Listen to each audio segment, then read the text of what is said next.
Welcome to the Fantasy Football Garage. I'm Chris the Candyman, and you already know what time it is. We're drafting best ball teams.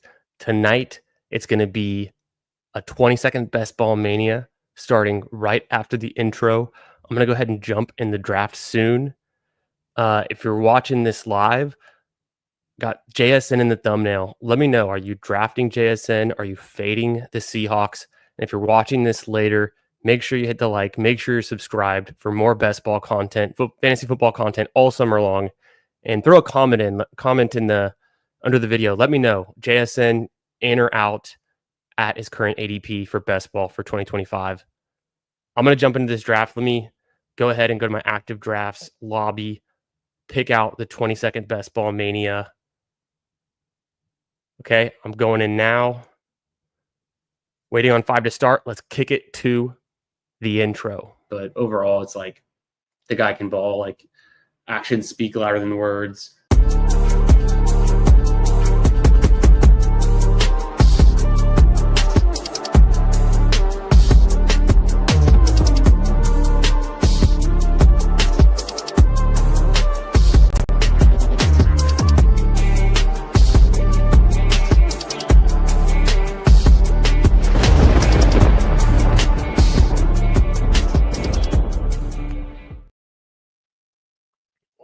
What's going on? Still waiting on one more person for this best ball mania 20-second draft, but it's gonna fill quickly. How we doing tonight, guys? How's your Saturday going? We got Dale in the chat. Appreciate you being here. Dale, the Hawks fan. He loves JSN, but not drafting him much. Yeah, it's tough as a Hawks fan. I get that. Dale, do you follow the Hawks Nest on YouTube? It's a little Hawks like fan-led YouTube page that I've been subscribed to for a few years, and some really good stuff. He goes live. There's a guy, I can't think of his name at the moment, but he goes live constantly, and so I check in. That's like my number one Hawks resource. We got that in here on real time. Hashtag QBs matter. Yes, they do. They matter in rounds 10 to 12. That's the QB pocket this year. Definitely in for it. What up, Who Hames? How you doing, my man? Hope you're having a great weekend. I saw you in live earlier. I was caught up in stuff. I didn't have a time to check in, but I'll have to go back and rewatch your stream. I think, were you doing eliminators earlier today?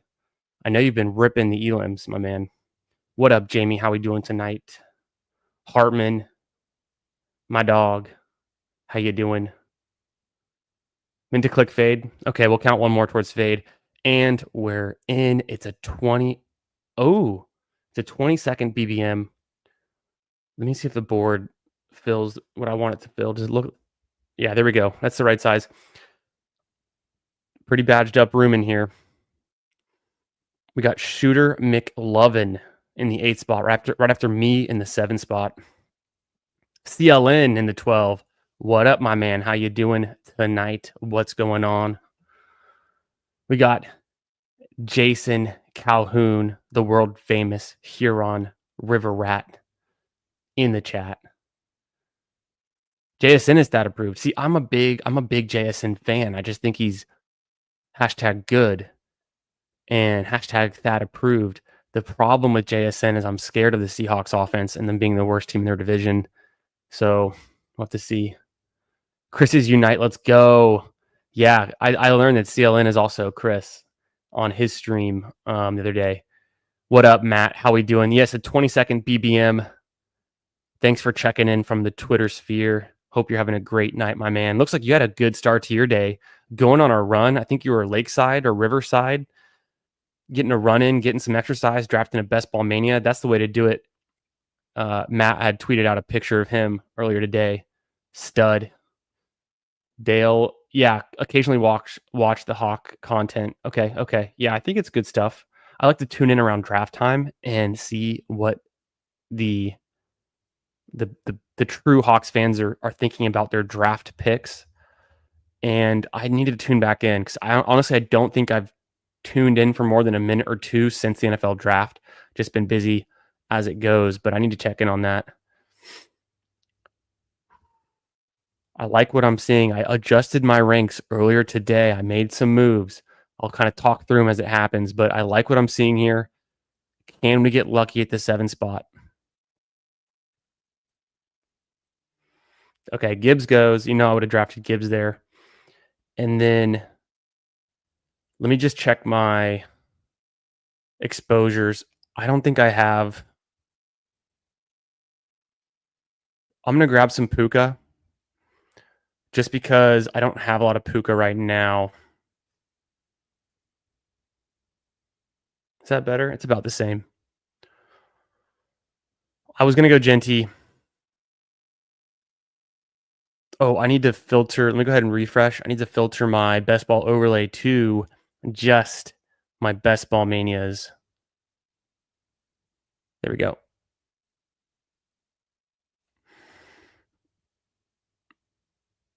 Genty wise, I know I've got a Genty team. It looks like I've just got one, but then Puka wise, I didn't have any.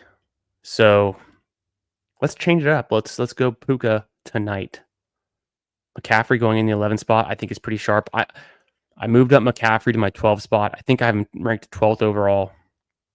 And it's hard to do because you have to move some receivers back.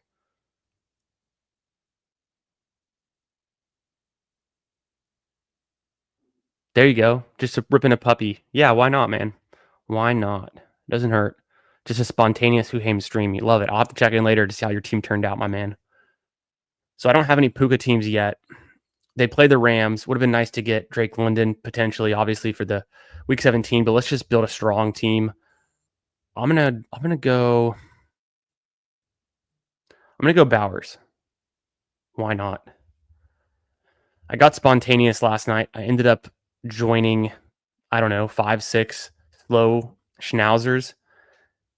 And because I think it's going to fill pretty quickly and I'm not going to be able to do all those fast. And so just to make it so I can max the schnauzer, I'm going to do a bunch of them in slows. So I've committed. I'm going to be like the rest of my schnauzer entries are going to be slows, stick doing fast elims, best ball manias, maybe a few more puppies. I've done a good amount of puppies, but haven't done a ton of puppies since the schedule's dropped. What are you guys drafting these days? What's going on this weekend? What are you guys out here drafting? People who fade JSN must be overdrafting Kenneth Walker then, right? I think so a little bit. Or you could just hard fade the Seahawks is another way to do it. But I like Ken Walker for sure. If he's not injured, if he can play a whole season, he's gonna be a great piece, a great value where he's going, I think. Yeah, 2 shares. Dale's got 2 and 37. I see that. Scared of Darnold, says Who Hames. I would. And then one of the worst O-lines in the league is kind of why I'm slightly fading the Seahawks and kind of tempering expectations.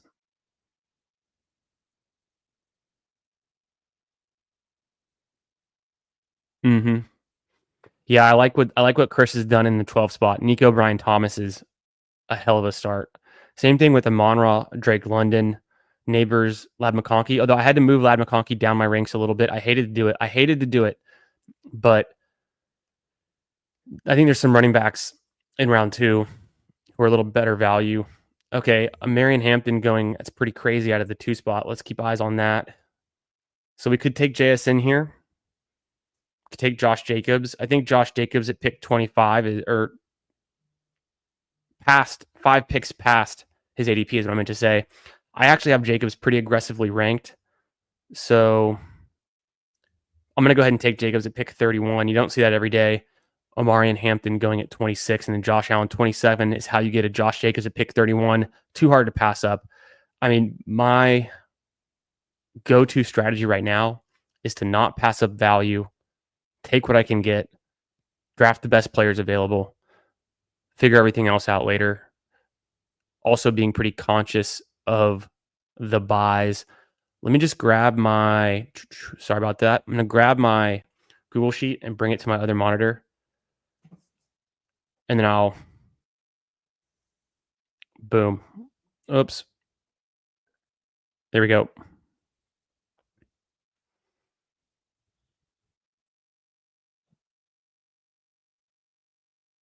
Just so I can check things, the bye weeks, the week 17. I've got it in the best ball overlay, but I want to keep the draft on the screen for y'all for the board. I've got my phone up too. So, all right, going into round 4, this is primo wide receiver territory. A lot of guys have started to go off though.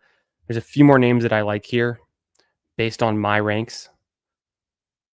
We got the rookies, Zay Flowers. Zay Flowers is a fun pick to go with Josh Jacobs. It just kind of naturally happens a lot. And I'm higher on Zay Flowers. So I've seen Zay Flowers falling into the early round 5, but I think he's a good pick here as well. This time I'm going to go with, I'm probably just going to go ahead and take T-Mac here. All right, I'm taking T-Mac. Let's hit the T-Mac clip, short version.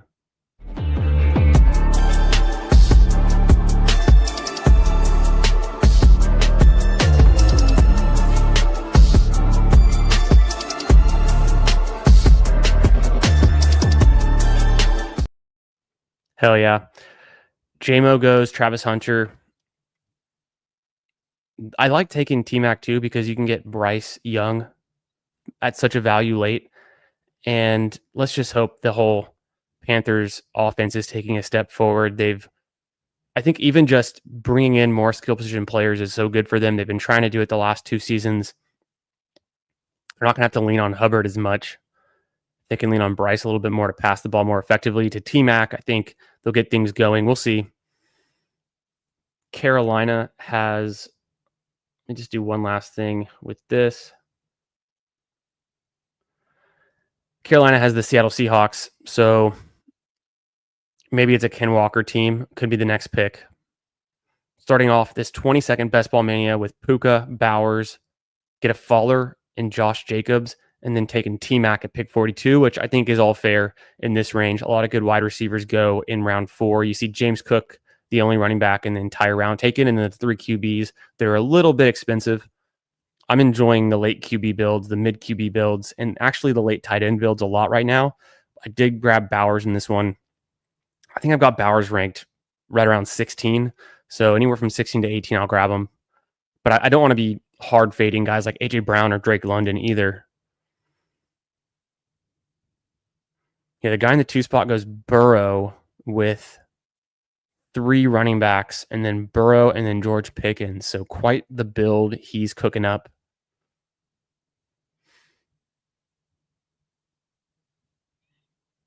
Yeah, Chase Brown fell to Chris in the 12 spot. Mike Evans always a solid one to go with.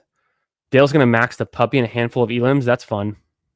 Yeah, the elim, it's going to be tough because you're going to lose half of your teams by week 2. So the elim is not, it's not for the faint of heart, you could say. I mean, Hurts is there. I'm probably going to take Mixon.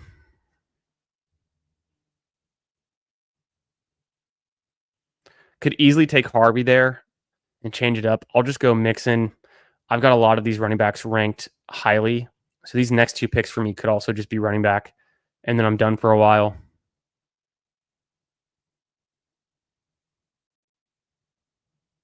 Yeah, I thought about going Hurts, thought about going Harvey.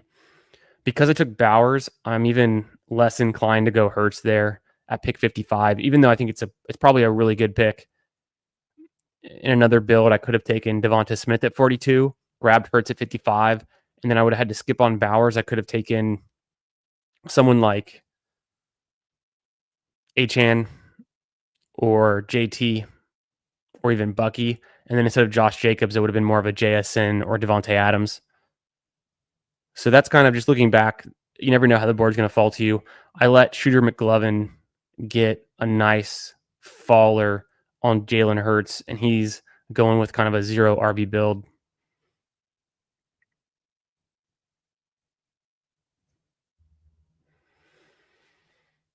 I think the Texans could be a really bad defensive matchup for the Chargers in week 17 going forward too. I've thought more about it. The Texans have one of the best defenses in the league, and they've got, you know, a really strong defensive line and edge group, and then the secondary is one of the best as well. Ken Walker goes, could have been a fun click. Maybe get Charbonnet later. I think I know who I'm getting with this next pick. there's 2 running backs that I really like here. Actually, there's 3 running backs in a row that I love, and there's no chance they all go. So I'm going to be taking another running back here. It's kind of tough because the wide receiver cliff is coming up, and I've only got 2 wide receivers. Put myself in a position to have to take wide receivers, pick 79, hope someone falls. So I actually have Kamara and Henderson and James Conner all ranked ahead of David Montgomery. So I'm going to go Kamara here. Just can't pass up on that value. Even though I've only got 2 wide receivers, I'm going to have to dig myself out of this hole. And we're getting close to the wide receiver cliff, which is, to me, after round 8. So it looks like my next 2 picks could be wide receivers just to help me balance out this team. Unless I get another big faller, James Conner's there at my next pick, I'm still going to draft him.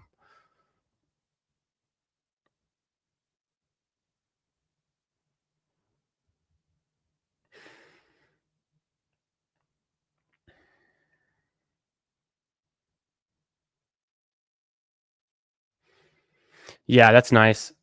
So Dale, I know I've asked you this before, and we probably talked about this like last year at some point. Whereabouts? Like what part of the Puget Sound are you around? Or if you're getting sports radio, you must be pretty close. I spent a good amount of time in Tacoma, in downtown Seattle, a little bit of time out on the Kitsap Peninsula, but I'm very familiar. I've been out into Seattle probably close to 24 times in the last 5 years. So I'm out there. It's beautiful. A lot of really nice places to live out there. Are you a mountain man? Or are you near the coastline? Got vape. What's up? Thanks for stopping by, man. Hope you're having a great Saturday night. Ooh, vapes in your Elim, Huhames? That's fun. We got Bindles in here. Hola, Bindles. How you doing, stud?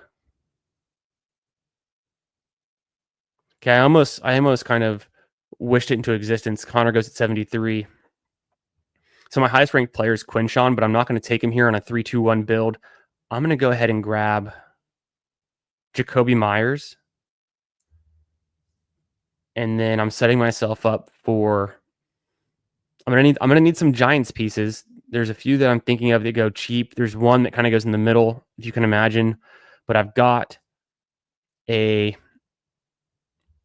far this build is 3 running backs, 3 wide receivers, 1 tight end. I took Bowers, so I went Puka Bowers, Josh Jacobs, got a nice value there, T-Mac, Mixon, Kamara. It's hard for me to pass up the running back values in the 5th and 6th round. There's decent wide receivers there, but I think the running backs are just, there's so many more fantasy points between Joe Mixon and Alvin Kamara than if you were to take guys, I'm not hating on anyone, but like Jalen Waddle and Jerry Jeudy. You get a higher, maybe a higher weekly ceiling with Jalen Waddle and Jerry Jeudy, but the floor for Mixon and Kamara is so high, and they also have the ability to score multiple touchdowns in any given game. So that's kind of where I'm at right now.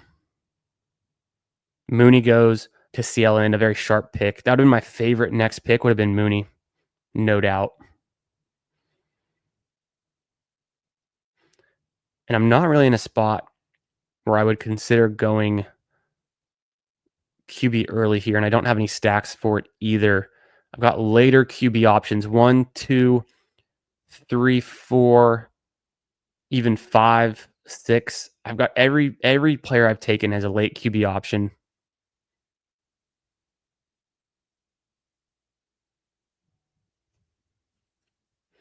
I got to look at my exposures.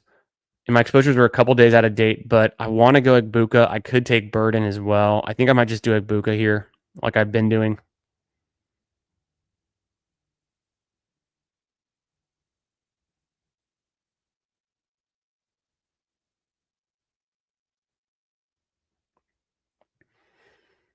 Next pickup is going to be the beginning of the QB run, most likely, for like in rounds 9, 10, 11, kind of 12 range, right?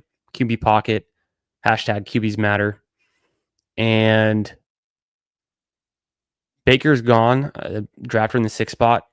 Probably not super happy with me taking Egbuka there. I think he had Godwin, right? And then did he have Bucky? No, he took Achane. So That's how it goes, though.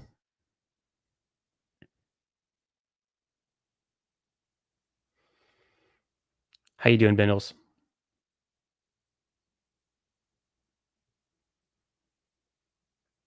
It's definitely a good matchup, right? So who Ames is a good point there. You'd want to face a bad defense like Carolina in Week 17, probably a little favorable. Penix goes 95. That's crazy. And Kyle Pitts 74. Somehow I missed that. Just didn't even notice. And then Penix 95.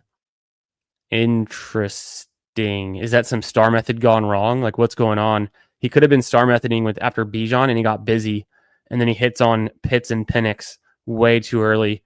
He just realized his mistake. He comes back with Luther Burden at 98, a good value. Essentially, his team is dead in the playoffs, but it'd be a shame if he advanced out of this pod and then still pulled something off with the team that he's built, was able to beat us out, and then he gets to the playoffs and it's pretty much a dead team the way he's taken it with the two QBs and Penix at 95. So I could go Fields here.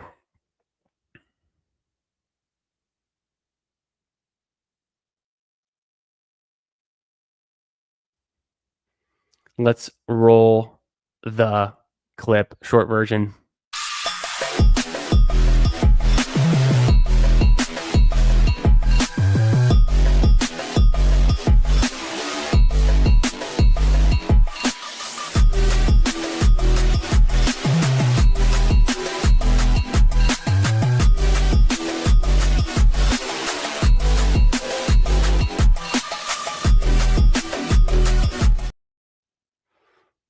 That gets me so hyped.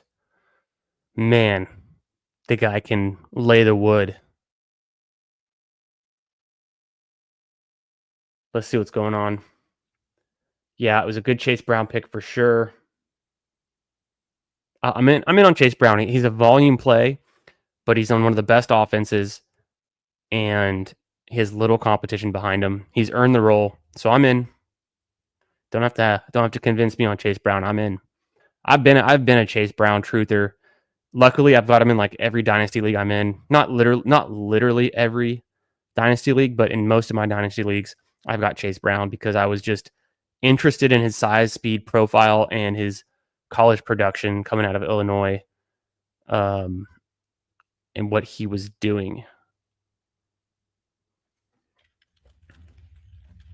So I thought he could handle a good workload, and then also he was catching the ball some too. Justin Fields goes. That's why I had kind of queued up. Otherwise, I don't know.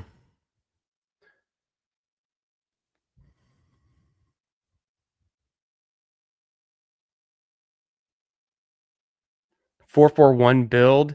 I probably don't need Colston Loveland. I've obviously got him highly ranked here. Don't need. There's a lot of QBs here.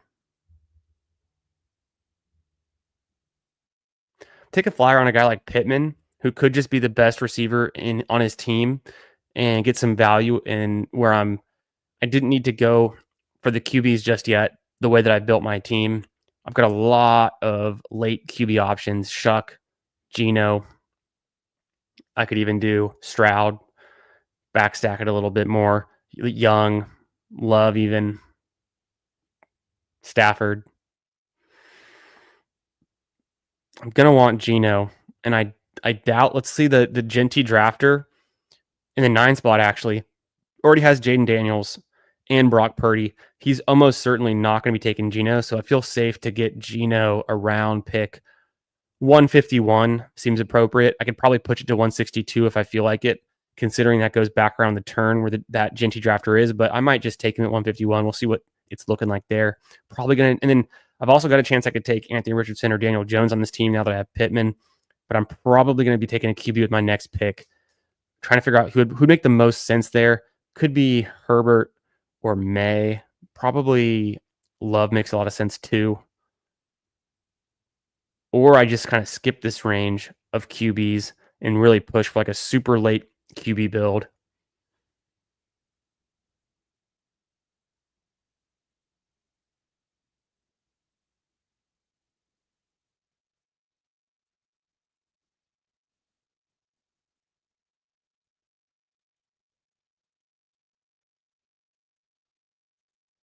Oh, Eastern Oregon. That makes sense. Because I guess you can't really draft in Washington State either. So that makes sense. Very nice, Eastern Oregon.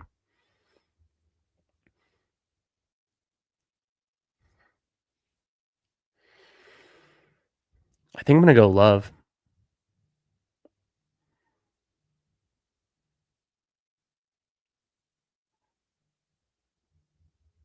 I went Bateman. I was thinking Love, ended up going Bateman. Slight, 11 pick faller. Needed wide receiver help anyways. Take a good enough player on a good team. Maybe Love comes back around. I didn't need Love though, and I would have been forcing back stacks. Although Kraft would be probably nice on this one. I also don't need a tight end immediately with Bowers. So I'm going to keep pushing QB on this one for sure. Let me double check my bye weeks because Geno is in a week 8 bye. So you're not going to want to put him with a bunch of guys, including Stafford. Stafford and Geno have the same bye, week 8. But if I can get who else would that be on this team for me? Bryce Young, right? Bryce Young, Carolina Panthers. So I could get those 3. And then the Saints have a different bye week too. The Colts are in the same bye week as the Saints. Okay, I've got a few options. I'm gonna keep pushing QB for now. I could even go Stroud with this next pick. He seems pretty cheap. I don't have to do it. I've got 4 running backs I like. I've got 6 wide receivers. Don't have any obvious bye week issues. Kind of like a dealer's choice on this next pick. Stroud's there. Probably gonna go Stroud as my QB1. I got Mixon already.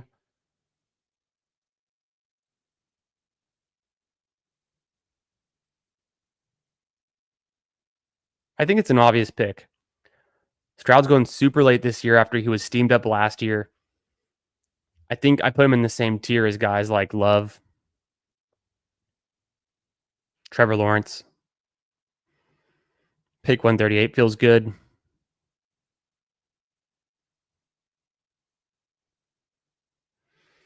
With Stroud, his bye week is only shared by the Minnesota Vikings, week 6. So it's also kind of a unique bye week, which is nice. His bringback's going to be a Charger.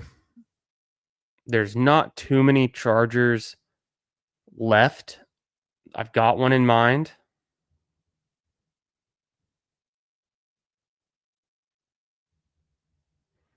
We'll just kind of see what happens.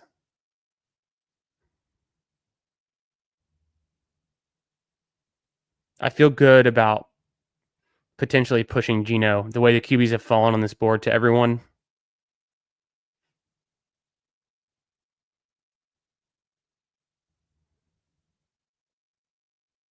Then again, if I push Geno, I can't necessarily get him and Bryce Young.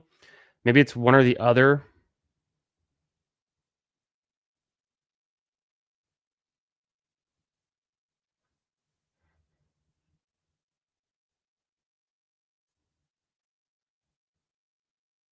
I'll take QJ there. Kind of right at ADP. Not my favorite pick. I think he might be getting replaced by Trey Harris, so that's kind of iffy. And they bring back Big Mike Williams, but I would have had to commit to the QBs there, and I think I'm going to wait to see who falls between Bryce, Stafford, and Geno. I probably should be taking Geno first in this situation, then Bryce, then Stafford, because Stafford seems to be the one who will fall the farthest or the furthest. And then if I look at the team, like who even has Devontae Adams, right? That's what I got to figure out real quick. Remember that piece. I thought I saw him going, here to the Lamar drafter, who also has a need at QB. So I wouldn't be too surprised if this guy takes Stafford out of the 10 spot.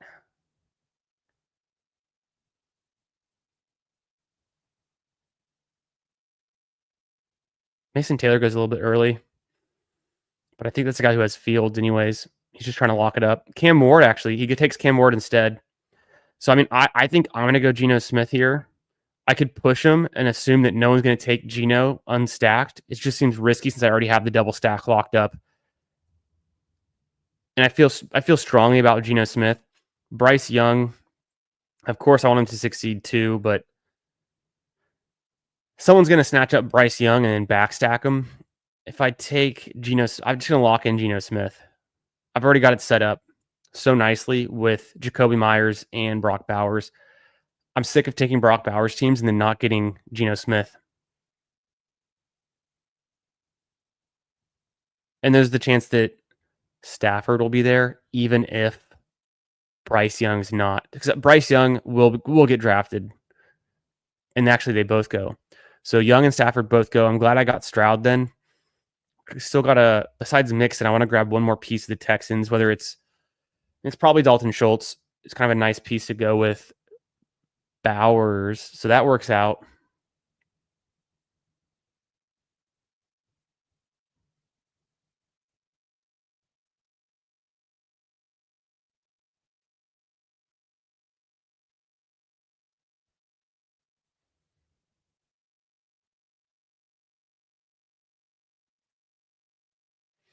What up, Drew? How you doing tonight, my man? This is a 20-second Best Ball Mania draft. I think it's my 17th, right around there. That was 15 minutes ago. I'm pretty locked in. I'm locked in on these middle rounds. I'm trying to build this late QB build, so I'm sorry I missed your question, but Dale's a G. He hooked you up. He got you the answer. Yeah, I would agree, Chris. What up? What up, Meg? How you doing? Happy Saturday. This is, a BBM, 20-second BBM. Hope you're having a great weekend so far. Yeah, I know. I almost took him right.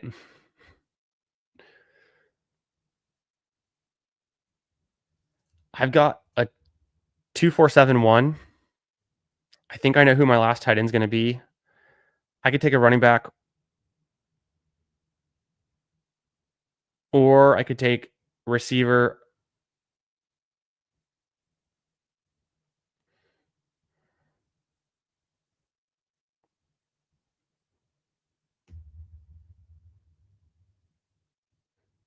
I'm going to go Alec Pierce. Let me check my bye weeks real quick after that. I've got 8 receivers, so I'm feeling pretty good. And yeah, no, that's perfect. My bye weeks are looking good at receiver.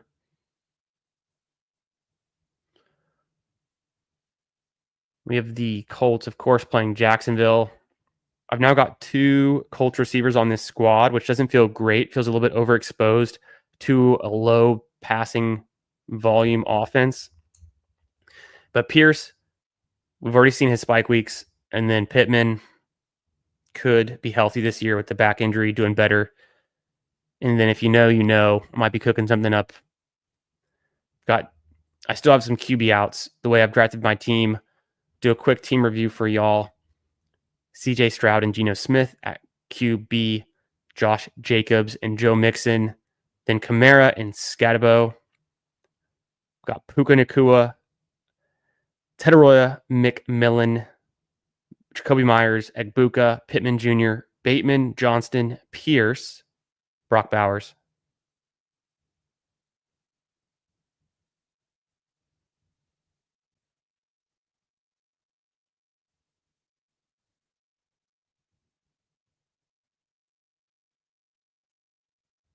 I didn't want to jinx it.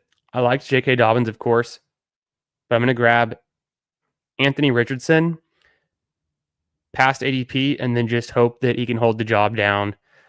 Yeah, they bring in Daniel Jones, but Daniel Jones has already lost his job, had to, get out of town, find a new team. Anthony Richardson can put up huge plays if they just got to get him more snaps. Every time they bench him, I know he had 2 different injuries last season, so it's not just like a pure bench, but every time they bench Anthony Richardson or he misses time because of injuries, it's concerning. I mean, he pulled himself out of a game last year because he was injured. He needed a breather. He needed to catch his breath, as he said. I think he was being like humble. I think he was like, maybe it came off weird, but he was trying to say that he was not right. And so they bring in Flacco, right? You don't like that. You want guys to play through that kind of stuff, but at the same time, player safety, all that kind of consideration. I think Anthony Richardson is great for fantasy, maybe not great for the Colts, but they really just need to give him snaps. Wow, I've never seen Ty Felton go pick 188. It's very aggressive. Pat Bryant, 173, also very aggressive. Shedeur Sanders. So this is a very different type of drafter in the 2 spot. Oh, I didn't notice the key Andre Lambert Smith pick until now. Been too locked in on my own team. The drafter in the 2 spot's kind of throwing it a little bit, but I don't know if it's egregious enough to get thrown out. Hopefully not, because I like my squad. And I've been able to land a lot of these good picks. So I get my back stack there with Schultz on Stroud. I've got the QJ bring back. I've got Anthony Richardson double stacked. I guess I could look for a Jaguar now.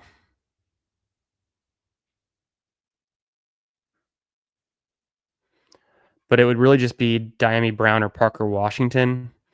And I've already got 8 receivers. I don't feel like I need another receiver necessarily.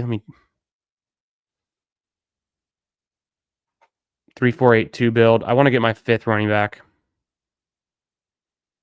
I don't have to, though. I could just stop with those 4. Maybe I consider the Jacksonville Jaguar receiver. What would y'all do? Dyami Brown, Parker Washington, or best running back available, which looks like Corum.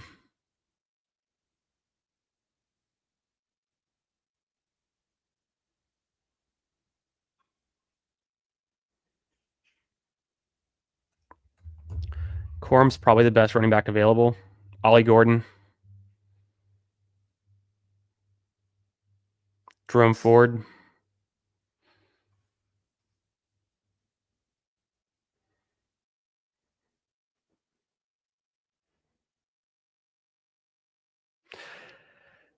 Yeah, I don't know. Indy's been going through quarterbacks at a alarming rate ever since Andrew Luck retired. So, but they spent a first round pick. They got Anthony Richardson at the 104. So there's something to it. What do y'all think? Running back? I don't know if Roschon's still available. I don't see him on here in my ranks, so he must be gone already. Blake Corum or the receivers? I'm kind of tempted to go Corum. And then I'll just take Corum there. I think it's a value. Maybe he gets more work as a sophomore. I've got the Puka connection, so I'm team stacked the Corum and Puka. And then I think it's pretty thin to go 9 wide receivers just for the bring back on one of the, you could say, at best case scenario, 3rd target option in the Jaguars offense behind BTJ and Hunter. It's like Parker Washington, maybe we've seen a little bit from him. And then Dyami Brown, we haven't seen a lot from him. Just in the playoffs last year. Lloyd, you would like that. Didn't I have had Josh Jacobs, though, was the main reason. So I'm kind of kidding. I don't think I would take Lloyd and Josh Jacobs. Who knows? It's a good offense, so maybe you'd want 2 pieces of it. They do run the ball a decent amount, but I'm just betting on Josh Jacobs to anchor it down. Let's see how this team turned out.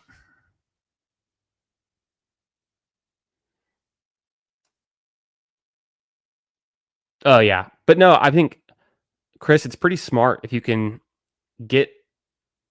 I don't handcuff either as much, but like think back to the years where you had like Achane and Mostert, or you've got Pollard and Spears, right? In these different years we've had for best ball. Not that it's necessarily handcuffing. It's like if the offense is good enough, there's enough work to go around. Think of Bijan and Algier. Like there's a lot of different combos that you probably don't take them on the same team ever, but you could, and you could justify it at a cost. And I think where the whole point of that is Marshawn Lloyd's cost is essentially free. So if I had like in a different build, I probably would consider that for sure. Actually, Mitchell's been going undrafted.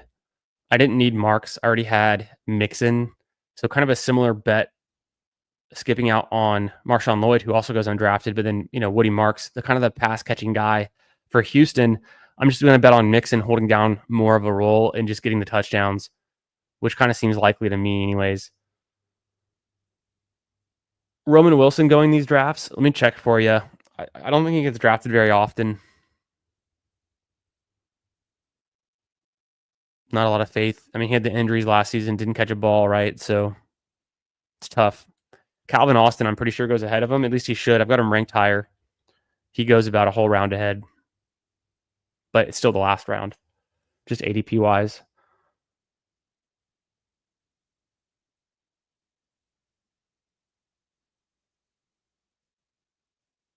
Yeah, the Shador pick, the Keandre Lambert-Smith pick from the 2 spot, it's pretty suspect. Yeah,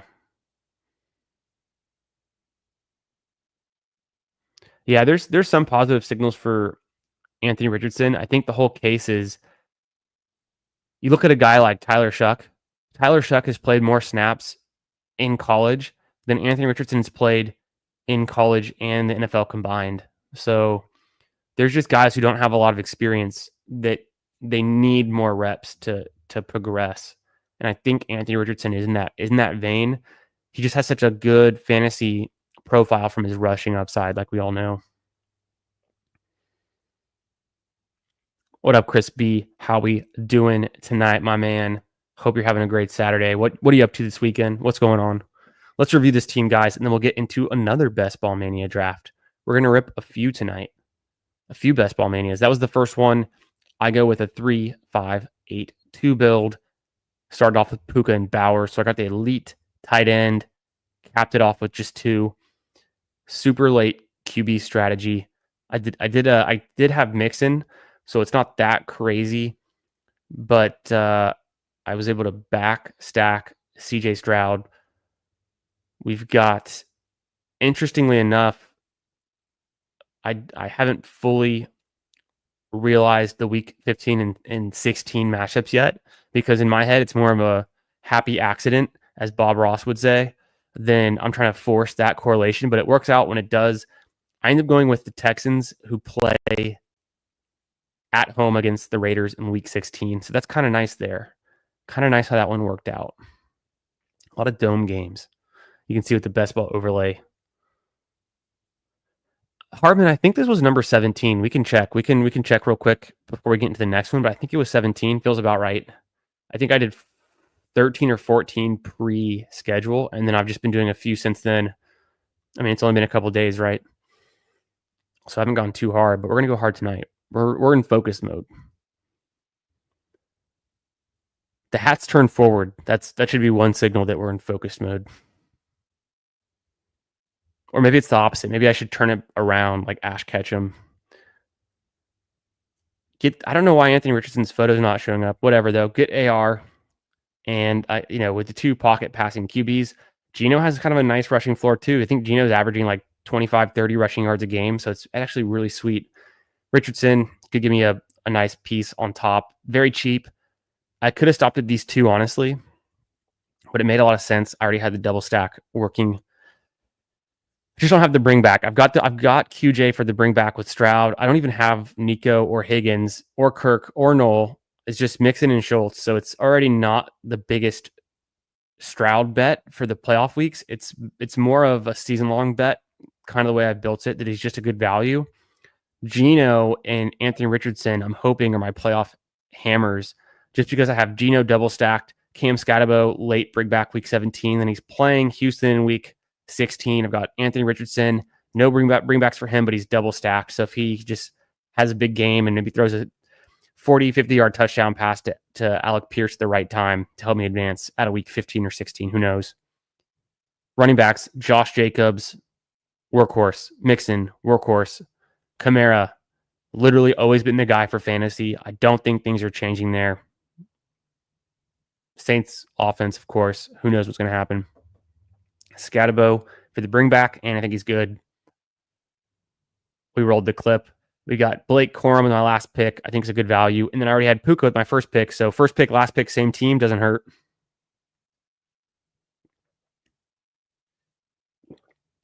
Yeah, Chris, I'm going to check out your team after this. No doubt. We'll do a quick review of your team too, man. I'm interested to see what you cooked up. I was keeping my eye on your team out like in the corner. You're kind of at that 12 spot. I'm in the 7 spot. So we didn't overlap too much, which is good. Like I said, Puka, I could have taken Stafford. or I could have taken Bryce Young with T-Mac. I went Geno instead, and then neither one came back to me, so I resorted for a late Anthony Richardson. So I think it's fine. I wouldn't have had an easy time getting an Atlanta piece or a Seattle piece on this team anyways. Myers and Bowers. Egbuka, I'm very high on. I think he's just good at ball. Pittman, Alec Pierce for the double stack. Bateman gives me a mini bring back with Josh Jacobs, a player I took in the 3rd round. So high draft capital investment. Getting into the Green Bay versus the Ravens game could be a good game. Maybe you want some pieces of that. What else we got? And then Bowers and Schultz. That's the team. Let's look at Chris's team in the 12 spot. Also, before we do that, let's look at this team real quick too. 3393. The standard build we all know and love. Very common. Probably the most drafted. 3393. We all do it. Burrow. Penix at 95. If Penix falls to you at 95, you just have to do it. And then Shedeur Sanders. I think probably the pick of the draft right there. Bijan, Kyron, Amari Hampton. First 3 picks, running back, stop there. Yes. Nailed it. Pickens, Diggs, Bird, and Shaheed. You lost me on Keandre Lambert-Smith. Otherwise, no, actually, I'm back in. I think I'm still in. I think it's a great pick. 122. Decent value on him. Knoll, Dobbs, Thielen, Royals, Pitts, 74. If Pitts is there at 74 and you've already taken Penix at pick, well, I guess he got Penix later, so that's what led him into the Penix pick, is taking Pitts at 74. Makes total sense. Get Likely. I think it's a bit of a reach for Likely. He reached up 1 pick for Likely, so I probably wouldn't have done that. But otherwise, Harold Fannin, this is a great team. It's a dynasty-ass team. This team will be really good in about 3 years or so, and then he could just trade some of these wide receivers for another running back when he needs it. So I think this is a good squad for Dynasty. Let's look at Chris's team.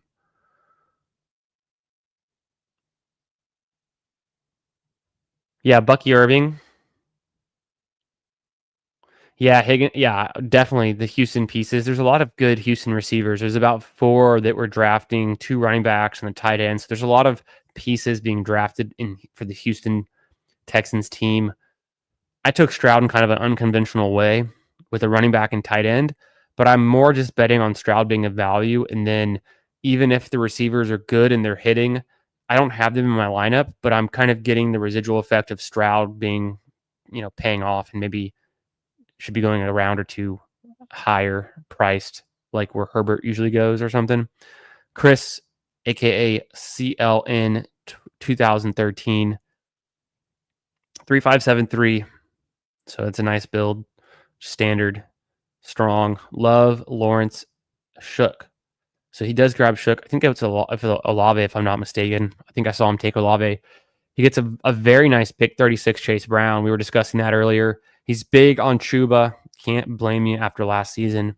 Gets some Charbonnet action, Algier action. 2 of my favorite kind of, splitting backfield type of guys that could find themselves a much bigger role easily. Charbonnet kind of did that last season already.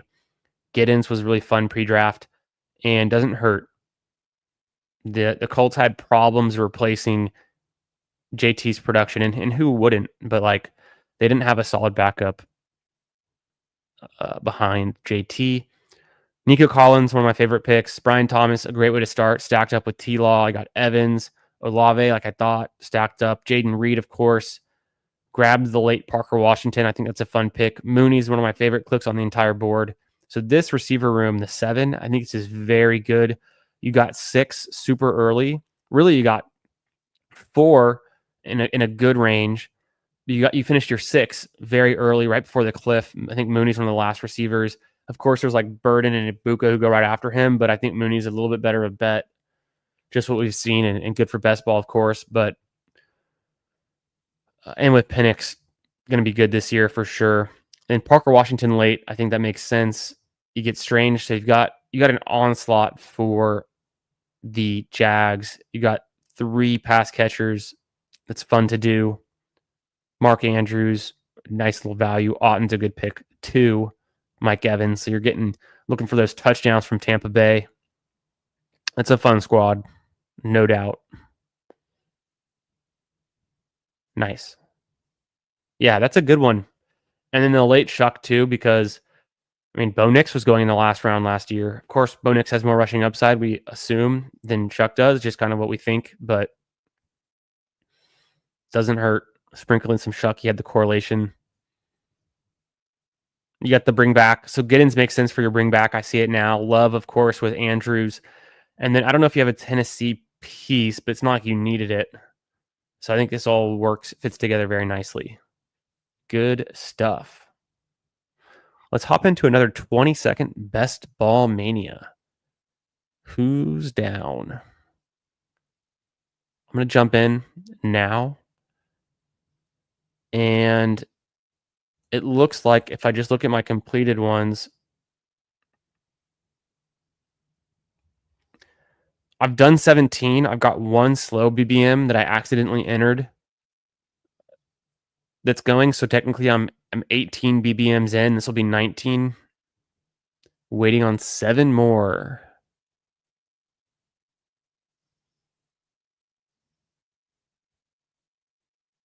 How we doing tonight, guys? How's your Saturday going? What have you been up to today? I went to the park this morning, really early in the morning. It was nice big park, really nice park in my part of town in Houston. Tons of people there. It was a hot day. They've got some water features at the park. They've got a bunch of different play areas and had a good time. Got a little sun. And then got a workout in, biked about 12 miles. And then what else? Just hanging out, watching a little bit of golf. Shout out at the PGA going on. Albatross teams are looking fine. Not going to be super above the field in advance rate, but we're going to get some teams through to the U.S. Open. Anything can happen after that. It's a 1 out of 10 advance rate from the PGA forward. So this is the squeeze. This is where everyone gets funneled down. And then 1 out of 6 for the U.S. Open. The final size, I think it's like 310 or something for the Open. But you really want to have 1 or 2 teams. Best case scenario, you get 3 or more. But if you can get 1 or 2 teams to the Open at Royal Portrush, then you could win big. So that's fun. That's going on. The draft is starting. I'm in the 8th spot. I was going to tweet out that the draft had started, or I was going to tweet out that we were looking for more, but it filled before I remembered.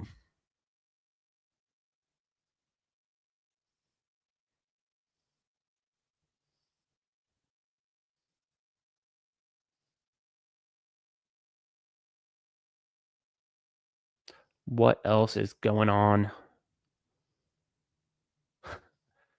Hell yeah. Bindles updated his profile picture to the liquid metal Terminator version of Bindles.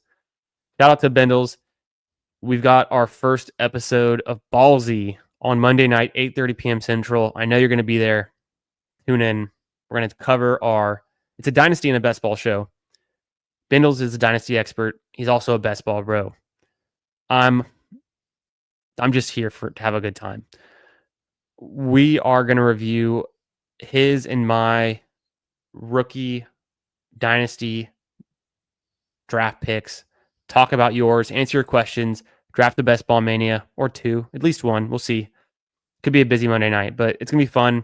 The first episode, we'll do it on my channel. And then the week after, in about 10 days or 9 days, whatever, we'll flip it over to Bindle's channel. We'll just ping pong back and forth. So make sure you're subscribed to Bindle's too. His info is in my description, but you already know him. You already love him. So I wouldn't be surprised if you're already subscribed. We got the Century in this one. What up, James? We got Shorty Vegas in this one. I feel like I know who that is. If you're in here, Shorty Vegas, what up? Some other names I recognize I've drafted with before. Man, I would have loved to get Gibbs in the 8 spot. How come we got the 7 spot last time and Gibbs went 6, and then this time we get the 8 spot and Gibbs goes 7? Just toying with my emotions. I'm going to go Neighbors this time.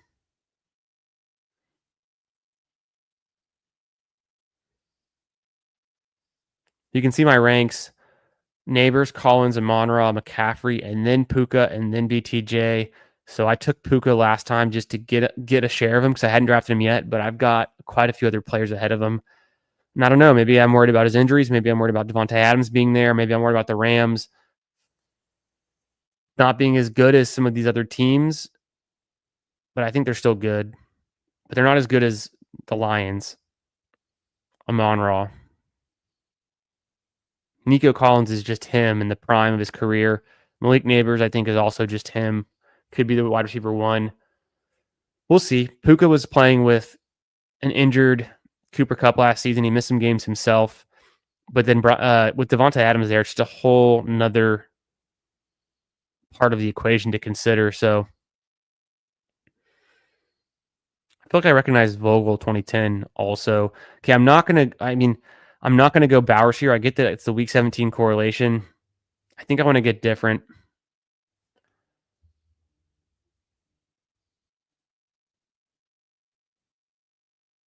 I'll go HN. It's whatever. Let me refresh and just see. I might not even have a Neighbors Bowers team yet. I know I've got one in a slow Schnauzer that I'm doing. Yeah, I've only got one share of Neighbors and definitely didn't take Bowers with him. But I'll get that later on. I'm not in a rush to get it. My last Neighbors team was Dart, Fields, and Murray. That's kind of interesting. I think Dart's a good last QB3 pick if you're starting with Neighbors. It's pretty easy to pull off. So why not? Yeah, this looks like my kind of running back room. If you've drafted with me before, I mean, these are guys I would love to have on any team. These 5. Let's see if we can change it up at receiver. It looks like I went Slayton, Pierce, Shaheed Sutton, Harrison, AJ Brown. Okay. And then I don't know how much HN I've drafted. At least one before. Yeah, I remember this team. It was when I did pre-schedule where I have Tua and Daniels on the same team as a 2 QB build, and they had the same bye week. Not a death sentence, but not ideal. The only team I've drafted pre-draft that had a conflict of QB buys and was a 2 QB build. So I did fairly well, and I think I could still advance that team because it's decent. But let's not do that on this one.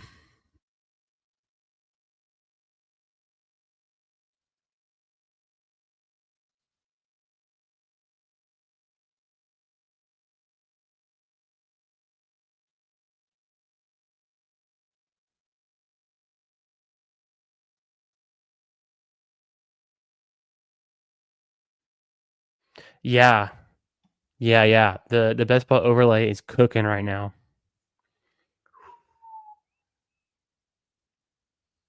There's a lot of players here that I like between this pick and the next one. I mean, I know my next pick is going to be 41, so I've got 9 picks to go.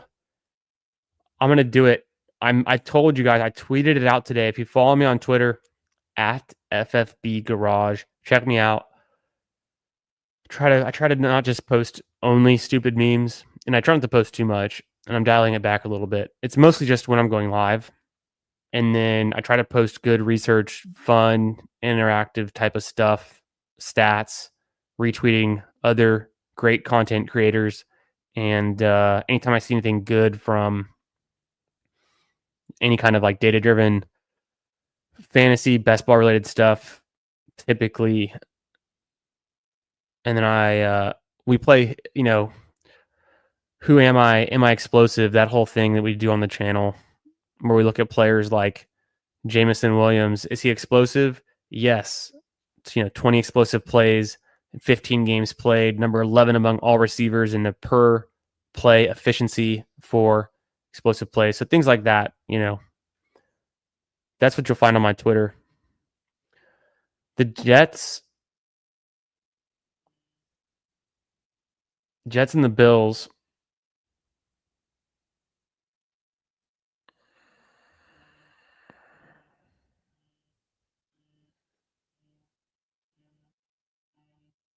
I think it makes too much sense here.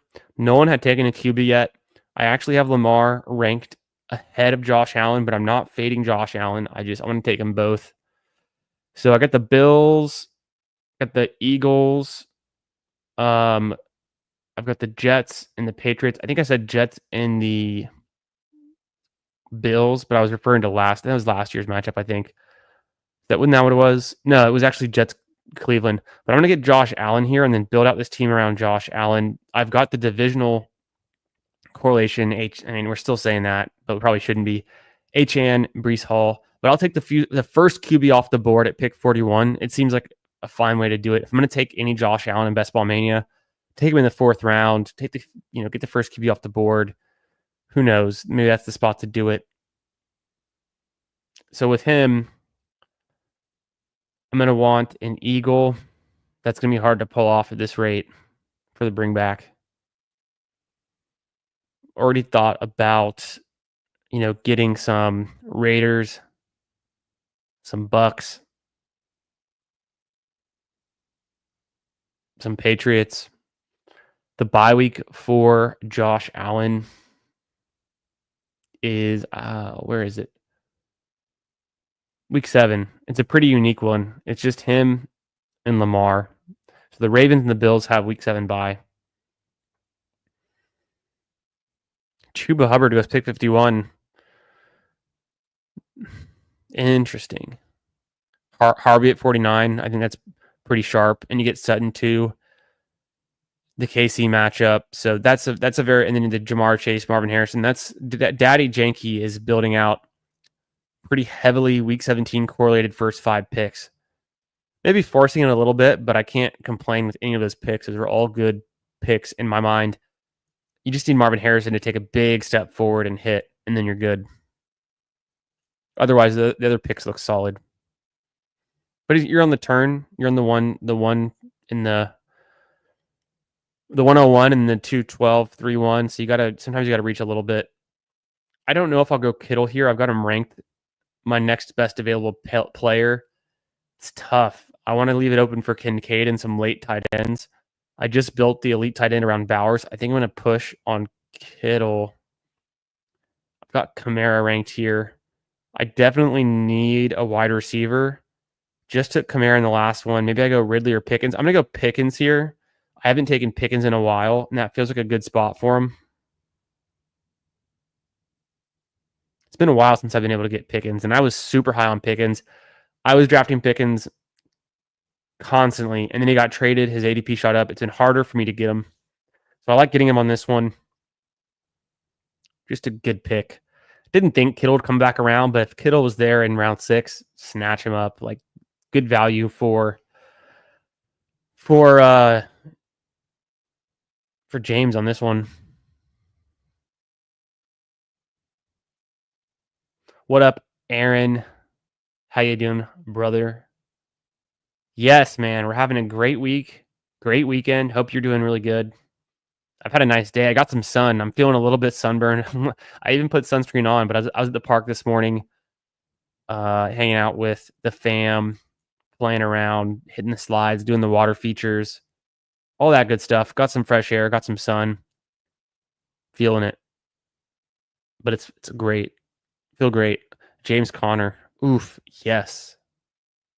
Alvin Kamara got drafted so that James Conner. Alvin Kamara, we missed on him so that we could run with James Conner. I'm scared, though, because Burrow's still available. I'm scared that somebody's going to get a great value on Burrow.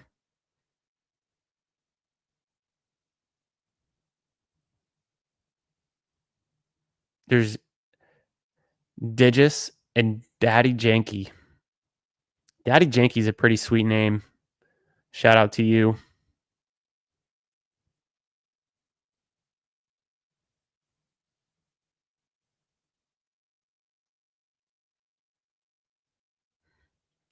Come on, someone take Burrow. I'm really scared because there's the Hurts, Lamar, and Daniels teams next. Unless Wise Wagerer takes Burrow, he's going to go to the team at pick 71 who drafted T and has Barkley. Thank goodness we got a Burrow savior pick 70. a team that has literally no business taking him. He did get sniped on his Terry McLaurin pick, so he was ready for a QB. You could just feel it. Get a value on Burrow. I don't hate it. It's probably the latest you're going to get Burrow the entire tournament. So if you're going to get any Burrow, you might as well take it there, even unstacked. Backstack him a little bit. Gesicki, Yoshivas if you have to. It's tough. Maybe throw in a Taj Brooks at the very end. Do something with the Cardinals. I don't know. There's not many Cardinals left either.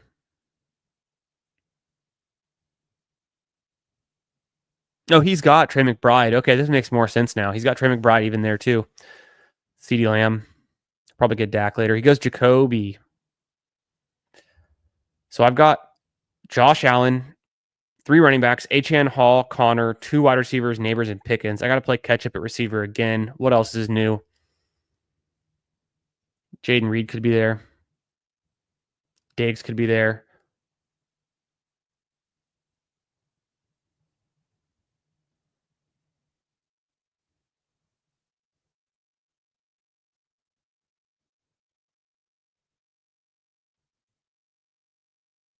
Son of a bitch. Okay, I was going to take Shakir. Probably just fine that I don't, though.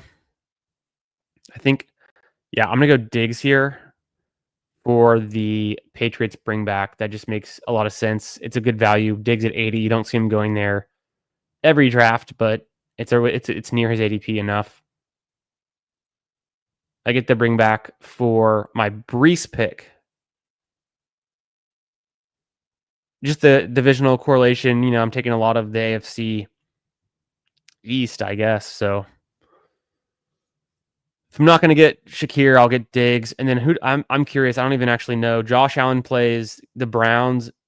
Yeah, it was the Browns that I was thinking of. I didn't know who that team was going to be. And then, like I said, my bye week for Josh Allen is week 7. It's just the Ravens. I don't have to worry about that because Lamar's not available. So pick 89 coming up. Please be there. Damn, Mooney goes 86. You just can't. Mooney's starting to rise up. It gets harder and harder to get Mooney in the middle of the 8th. I think he's the best pick in the 8th round right now.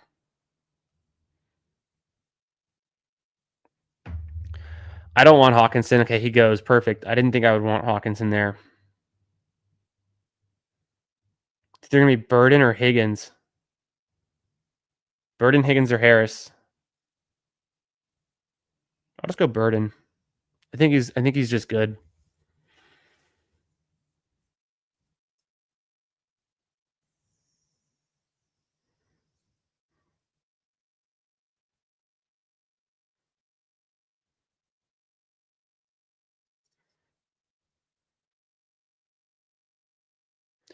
Neighbors, Achane, Brees Hall, Josh Allen. Then I went Pickens, Connor, Diggs, and Burden. I'm still just taking the best players available based on my rankings, whatever I think is the right thing to do, figuring out the structure later, getting my correlations and everything.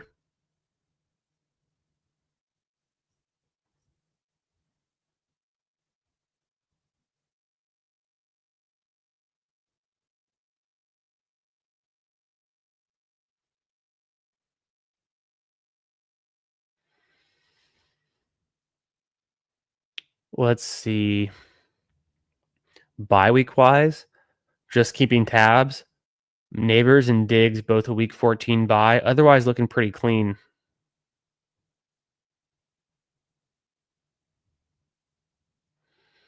So with a Josh Allen build, I think it's because of his week 7 bye, it's too risky just to take Dart.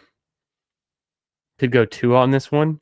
Could go Fields, but I don't feel like I have to. Probably won't go Fields. Just a little bit too expensive on this build. Murray's gone. I think it would have been too expensive for him as well. And then if you don't have, the guy who drafts Marvin Harrison and got sniped on Joe Burrow ends up getting Kyler and then Knicks, which makes a lot of sense. So he played that right. I like that build. I think he's doing a lot right from this spot. He takes Ricky Pearsall, probably his worst pick.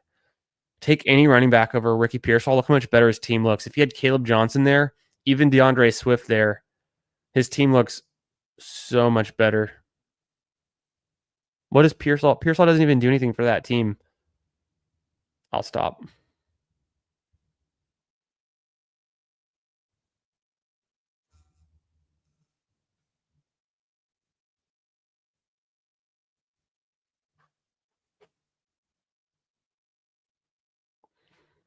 I thought about Fields because he was there. Coleman's been rising up a little bit. Some people are Coleman haters. I think he's still got a lot of development left. He was good on like a per reception basis, just didn't command a lot of targets, didn't have a lot of fantasy points last season. Maybe takes a big step forward. I think they're going to still use him a lot. They invested a first round pick in him, so I like the Jordan Mason pick there. I didn't need him because I already had James Conner so much earlier. It's definitely good to get my stack with Josh Allen, so I don't have to force any more of them. I could still get Kincaid or like a late Palmer or something.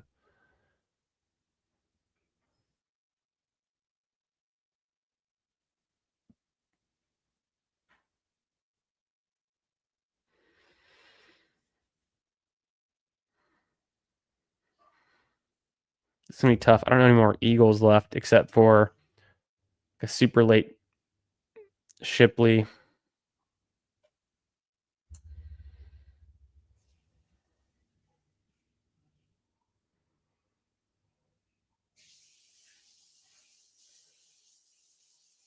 I'm going Loveland. So I've got Burden and Loveland. I'm taking two cheaper pieces of the Bears offense.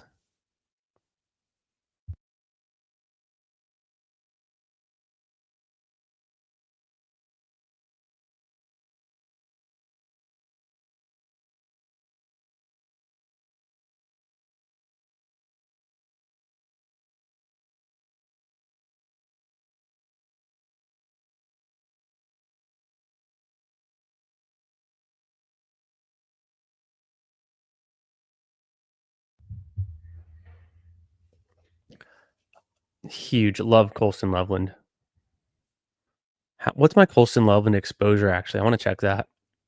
It's probably come down just a bit, but it's still pretty high. Let's go Bears. I haven't drafted DJ Moore in a Best Ball Mania. Somehow I haven't drafted Swift either after being like close to 20% Swift in the big board. His price has gone up a lot. Or no, actually, no, I've got him once, right? That's one time. Makes sense. Burden, I've gotten twice. This will be the third one at least. Noah Dunze, no surprises. Caleb Williams, probably should get more of him. He's kind of expensive too. Looks like I've only got one Loveland. Feels like I have more. Potentially the drafts I've done in the last couple of days aren't loaded into my exposure, so it's a little bit undercounting, but right at ADP feels perfect in this build. 5 receivers, got 2 Bears.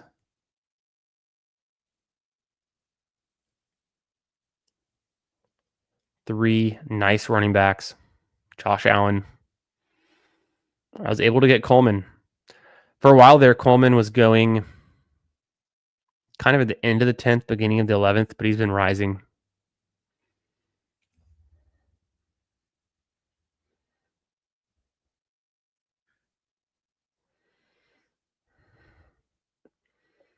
Drake May would make a ton of sense with my next pick. There's a little bit of negative correlation. No, it's actually good. No, I could easily do Drake May. I think I will.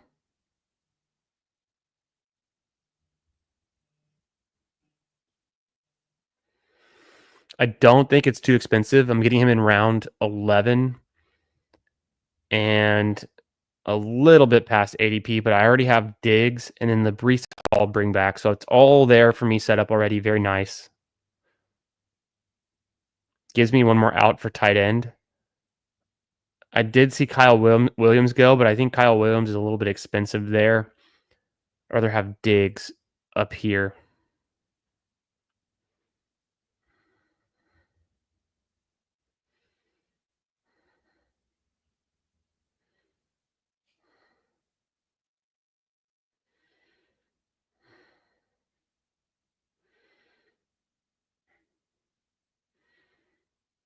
Tucker Kraft, Tajay Spears, Goddard in this range. As a tiebreaker, I might go Goddard just to help me get a piece of Philly for that Buffalo Philly game. Don't want to force it, but it's like the last good Eagle to take. And I could use another tight end.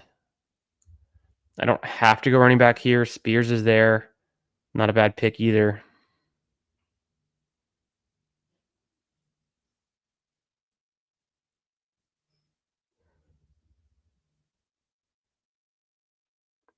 I last second I grabbed Goddard. I think his ADP is about right. He's decent when he's healthy.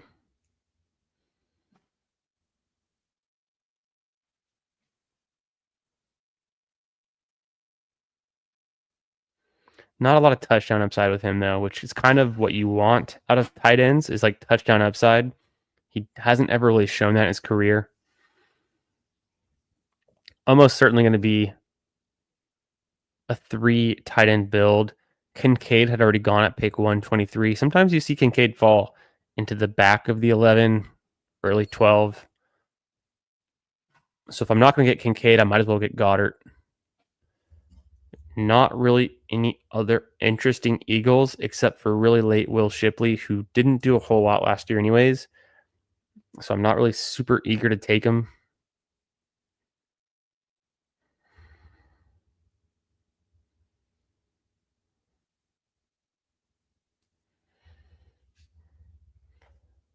I think I'll be done at QB with those two. Probably go 3 tight ends.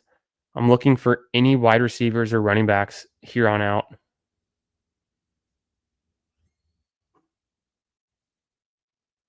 Where did Dak go? Yeah, Dak went 119, so I never really had a fair shot on him unless I took him at 113. I could have. I'm still looking for that Dak CD Pickens double stack.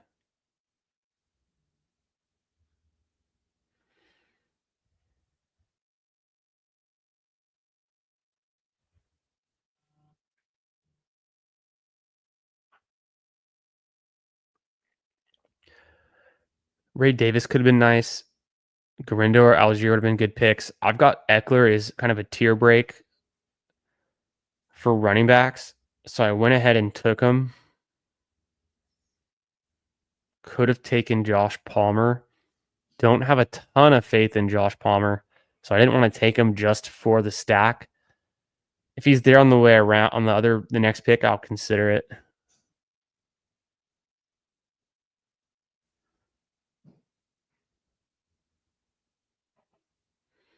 $161, $176.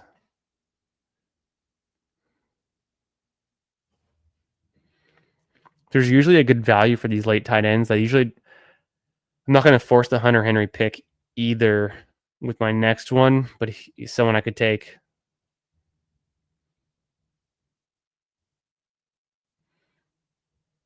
Two, 4, 5, 2. I think it's been a while since we took a wide receiver.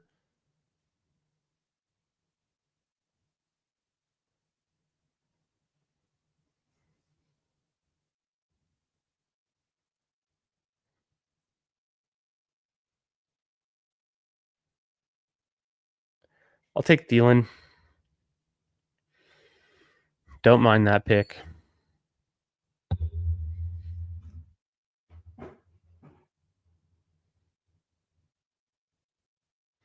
Yeah, good values. Like I say, I just like the late pieces on the Bears. They're priced much more sensibly. I know, Harmon. You never know. You never know. I'm the Swift guy when he goes at pick 105 to 115 range, 10 out of 10 times. When he's going at the range 75 to 85, I find myself just not taking him as much. Especially when I'm taking guys like James Conner almost every time in the 6th round, Henderson, Kamara. It's hard to take I need to in the next team. I'll try to make an effort to take running backs a bit later so I can get a guy like Swift in the 7th.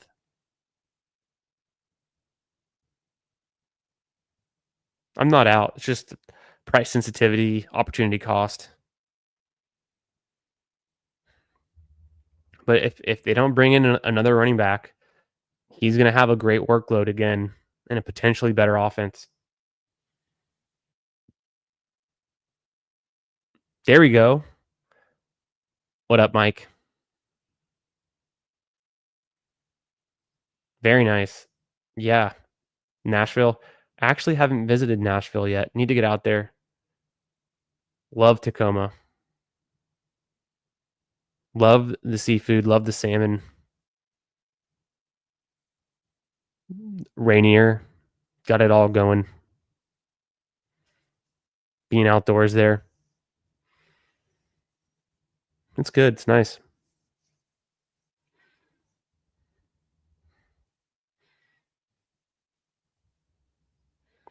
So, like I said, I don't need a QB.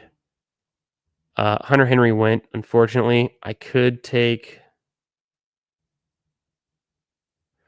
Mason Taylor or Cade Otton.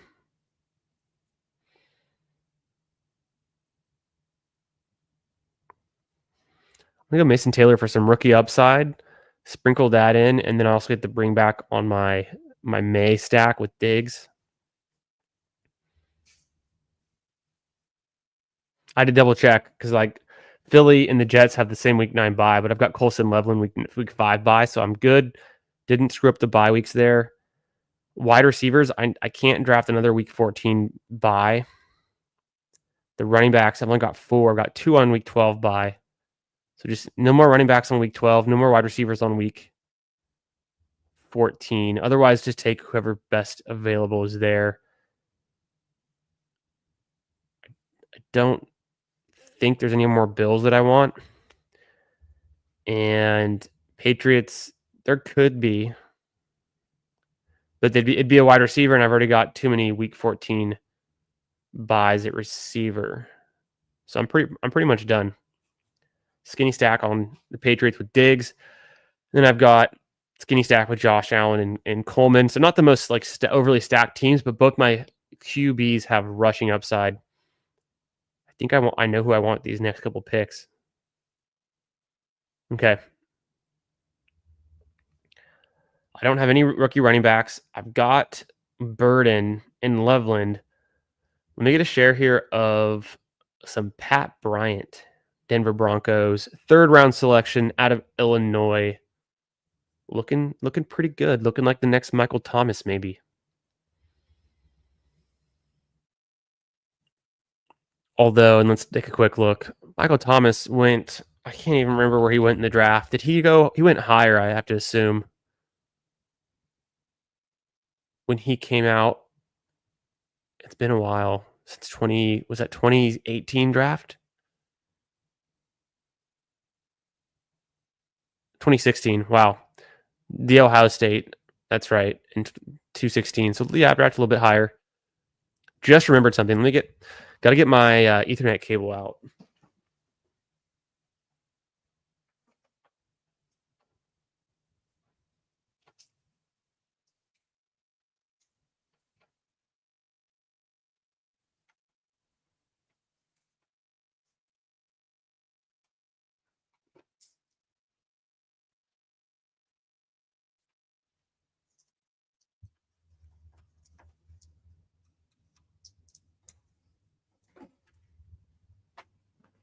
I was going off Wi-Fi for a while there. I forgot to plug it back in. Hope the stream quality's been fine. But yeah, that's awesome, Mike. Love it out there in the Puget Sound. The nature, the scenery. Good stuff. Appreciate you being here. Yo, what up, Mike? Another Mike. Who is currently your highest exposed player in BBM? I don't even know, Mike. We'll have to check that. I'll have to check that for sure. It feels like it's going to be Igbuka or Pat Bryant or Jordan Mason, James Conner.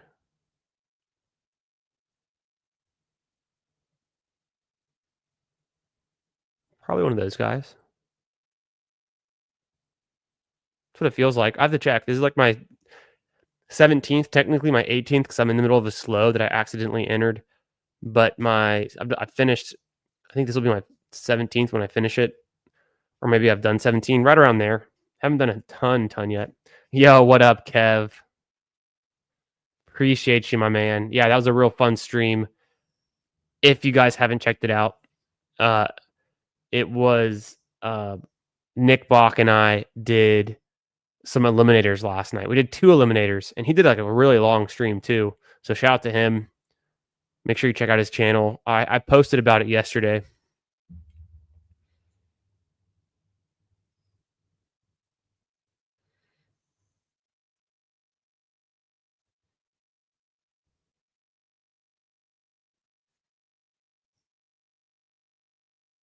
I'm gonna go with Corum there. I know I got Corum with my last pick in the last draft, but I feel like we're already pretty much there at the end of the draft. And I need another running back. I don't think I screwed that up from a bye week perspective. Yeah, the bye week 8, I'm still good.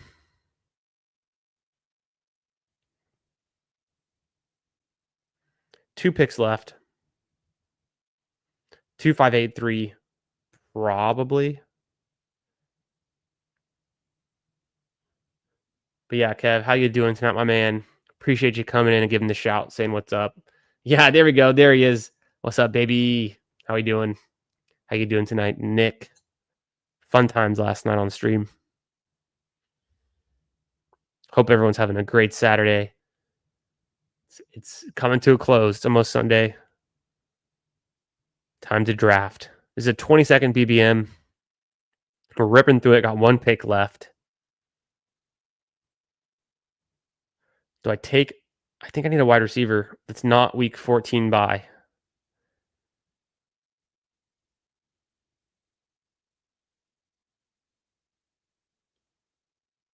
So I'm not going to go Boutte here. Otherwise, I would. There's not any Eagles I need. I don't need any Jets. I'm good on all those. Bucks. Never ended up getting any Raiders. Maybe just not meant to be. I'm going to go with the guy I think I've been wanting to draft for a while now. Savion Williams, come on down. Gets the week 5 bye. Another rookie with upside. Goes in the 3rd round to the Packers. Had 111 total touches last year for TCU. Bunch of receptions. I think at 50 rushing attempts.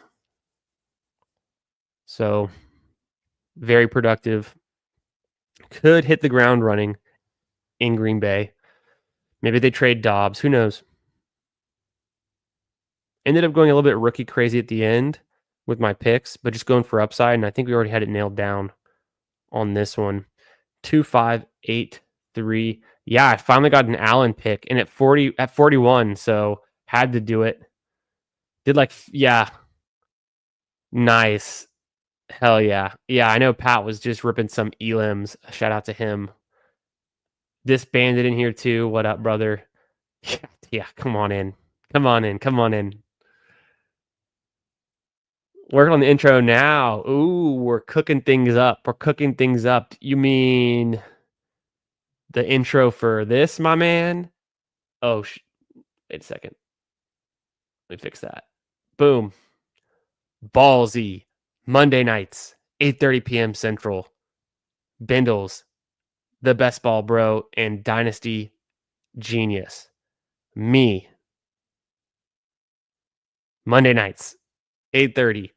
We're going to be reviewing our rookie drafts, talking about our players that we drafted in Dynasty so far this summer. Ripping a Best Ball Mania. It's going to be on this channel, like I said, Monday, 2 days from now. Then the following week, we're going to be on Bindle's channel, and we'll just kind of keep doing that all summer long. Be there. It's going to be super fun. He heard the man. He's cooking up an intro right now. Cooking it up. The dude's a creative genius. I mean, look at this poster. Man, how fun. Ballsy. If you don't already know, now you know. Let me run the little intro song that we put together. Let me get that going too. I don't think it's going to be too loud, but If it's too loud, just get ready to turn your volume down a little bit. I think I'm going to edit this and make it a little bit louder so I don't have to like overcompensate, but let's just see how this rolls. Because I'm ballsy. I don't take no shit from anyone. Because I'm a stud. I'm ballsy.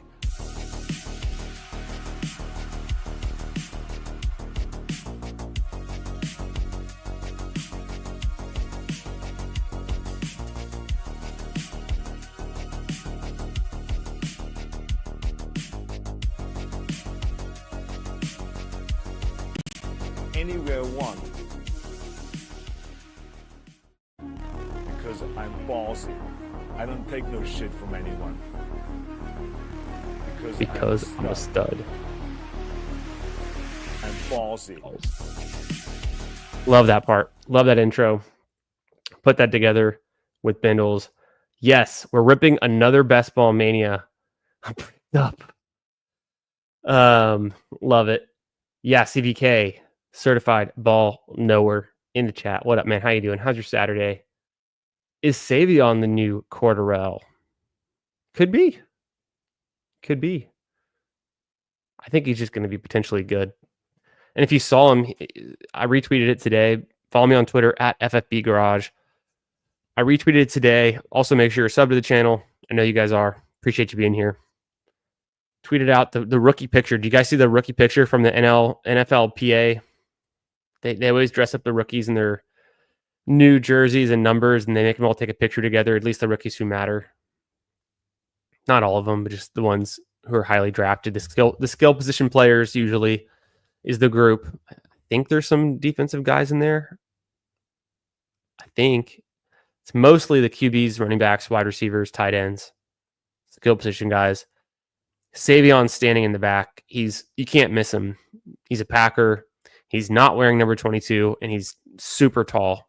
I think he's like pretty sure Savion Williams is 6'4" and like 225 pounds. The dude's jacked, huge. I don't know if that's good or bad. I guess Cordarrelle Patterson's pretty big too. Let's do a little research on that. Okay, so Savion, and then we're joining a Best Ball Mania within the next 2 minutes. 20-second Best Ball Mania. We're about to join another one. Yeah, 6'4", 222. So imagine my height with an extra 25 pounds. Super fast. Baller. Best comp, Cordarrelle Patterson. Look who knows ball, Mr. Hartman. And then actually I need to throw this back up and me back over here. That works. We'll play with that. Cordarrelle Patterson. And then because Cordarrelle Patterson, is he as tall? He's not 6'4". He's 6'2", 216. So think Cordarrelle Patterson, but bigger, faster, better in college, I think. I don't know that for a fact. I mean, it's been a while. Yeah, Cordarrelle Patterson. They just have the 1 year at Tennessee. And he put up 778 on 46 with 300 rushing yards. So actually very similar. Because that's about 1,000 all-purpose yards, almost 1,100. And we know for Savion, he did something similar. He played at TCU much longer. I don't know why they had 1 year from Tennessee. He also played at Tennessee. Shout out. Kind of funny. He had, for some reason, they don't, because he's listed as a wide receiver. They don't have his rushing yards, but he had about 600 receiving yards. Gosh, I don't know. We have to look it up. I thought it was like a couple hundred rushing yards. I know it was 50 attempts, so that would have been about 250. So let's say, yeah, and then 100 special teams yards. I don't know if that factors in, but Cordarrelle Patterson could be the good comp. He is almost 24. Let's do a quick review of this team.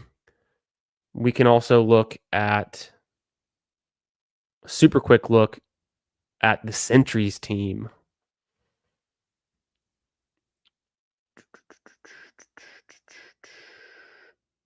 Fire, appreciate that. And then, yeah, there's a chance LaFleur has a fantasy-friendly plan for him. I think so. I mean, they drafted him in the 3rd round, right? They'd already drafted Matthew Golden. So they're like, hey, let's get another receiver / weapon / running back. Interesting. Yeah, it's hard to get snaps away from Jonathan Jacobs' hands, but I wouldn't be surprised either. What up, Al Boog? How you doing tonight, my man? Great stream. Yes, with Nick Bach. It was. That was a lot of fun. That was a good one. If y'all haven't checked it out, like I said 5 minutes ago, I posted about it yesterday. Check out Nick Bach's channel. Make sure you're subbed. We'll have him on this channel sometime real soon. We're going to cook something up. I know it. It was a lot of fun. We did some elims and talked fantasy. Let me do super quick on mine, super quick on the Sentries, aka Mr. James. And then we'll flip it back to another 20-second BBM. We're going to keep ripping them. 2583, Josh Allen, Drake May. Hey, when you got Josh Allen, pick 41, you almost have to do it, is what I'm saying. Took Achane and Brees. I tweeted about this too. I ranked Brees as my 30th overall player, so I'm going to be in on Brees Hall at his current price. I think he's a guy that can just have a ton of touches and all-purpose yards, rushing, receiving. The Seahawks are hot garbage, says Marcus Newsom. I'm worried about that too, Marcus. I think it's a good point. You know, the offensive line could be pretty weak. Yeah, the Lions. I mean, we love the Lions here. Big in on the Lions. All those offensive players for fantasy, right? That reminds me, I'm going to flip over to my YouTube. I'm going to close the poll because y'all just reminded me. Do that real quick. In the poll. So the results, target JSN, he's the truth at 64%. Fade JSN Seahawks are going down at 35%. You got 31 votes. Nice, guys. 31 votes. Make sure if you haven't already hit the like, you hit the like. If you're new here, consider subbing. We're going to be doing best ball and fantasy football content all summer. Would love to have you guys in the chat, drafting with us, hanging, talking ball, all good things. Let's finish this team review and get back into another 20-second best ball mania, shall we? Achane, Hall, Connor. I like to get 3, at the very least 2 good running backs that are going to be the starters for their team. I got 3 here, 3 great ones. Eckler, decent depth piece on a good offense, and then Corum, kind of the similar situation. Hope for some upside, a good offense, depth piece. Neighbors, and it wasn't the right team for Dart. I went May instead. Pickens, been waiting to get Pickens. Diggs stacked up. Burden, upside. Got the Coleman in the stack. Thielen, just was kind of feeling like we needed a wide receiver there. Ended up being fine. Get a veteran like Thielen to help carry the early season load. Get a guy like Luther Burden, Pat Bryant, or Savion Williams to smash later in the season. Loveland, Goddard for the bring back. I love Loveland. And then Mason Taylor. I didn't actually realize I had 2 rookie tight ends. Probably not the best formula, but Mason Taylor, another bring back for the New England Jets game, so it doesn't hurt. Let's look at the Sentries team, 3582. We're going to be doing another Best Ball Mania in about 30 seconds, so get ready. Jared Goff, Cam Ward, Geno Smith. I like those 3. Let's see how you pulled it off. I had just built a Geno Smith team on the previous Best Ball Mania draft we did about 45 minutes ago.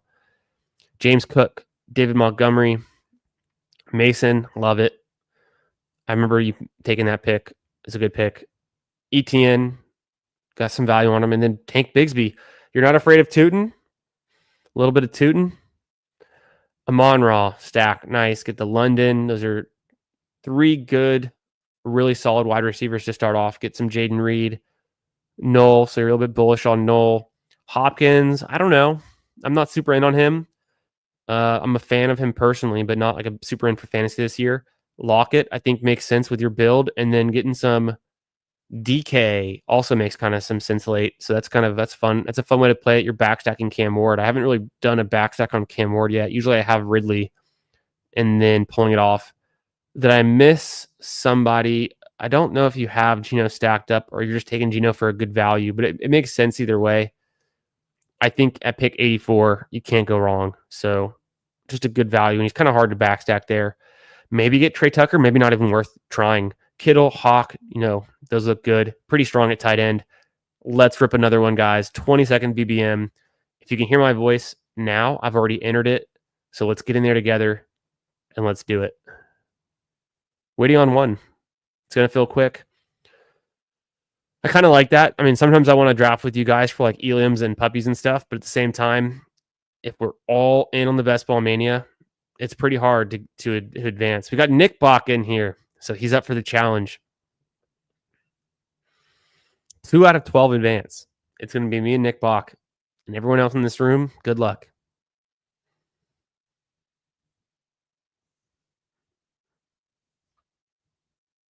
Let's go. He gets the 11 spot. I got the 9 spot. We'll see how it works out. Keep it going. Let's throw on some not overpowering, but just some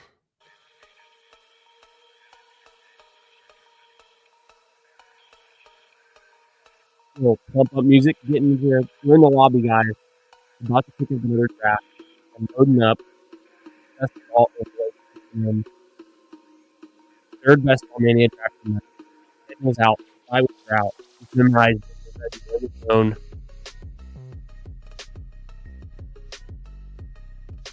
Let's go in for another one.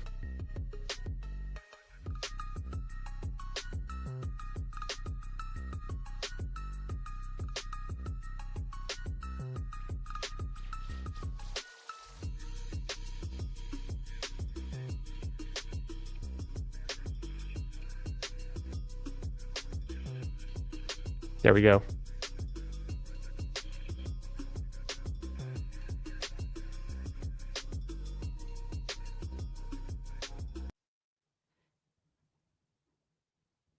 Yeah, sorry about that. It was a snap fill on that one. Sorry about that. But draft along with us. Get in a room, draft, chill. Sometimes it's good that we're not all in the same room. It is fun to draft together. For these best ball manias, though, we don't want to waste our bullets, so it can be nice to just get a few in. Genty at 9. I'm open to it.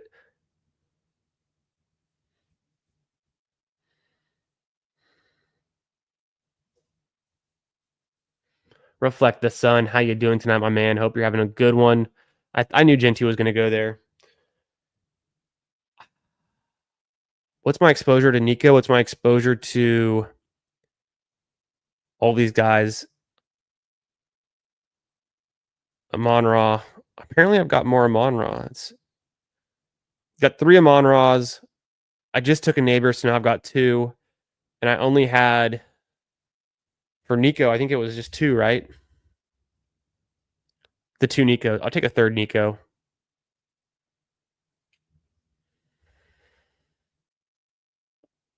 Now, you might be tempted to go Nico McConkey. I think it'll be chalky. I also have McConkey further down in my ranks. One of the main reasons, and I mean, he torched the Texans when they played in the wild card. McConkey went off. But Texans defense is very good.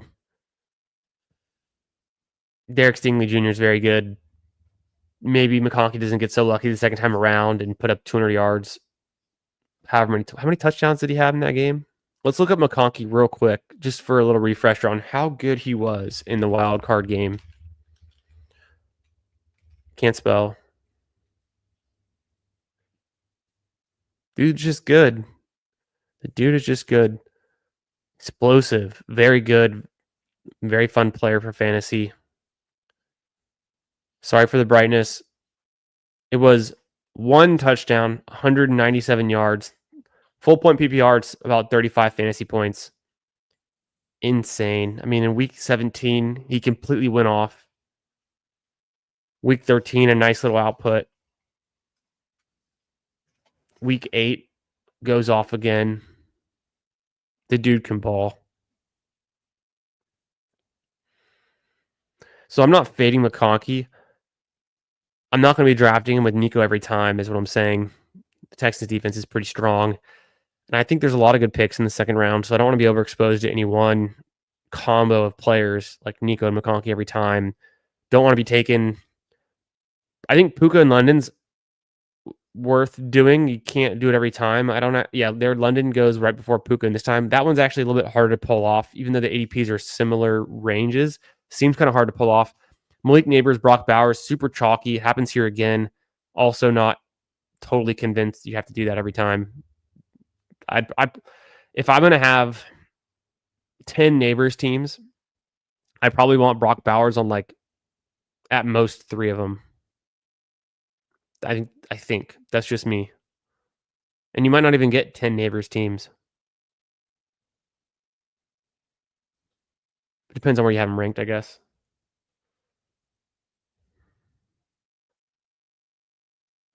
Let me get a quick refresh so I can load my combos, see what I've done with my other Nico teams.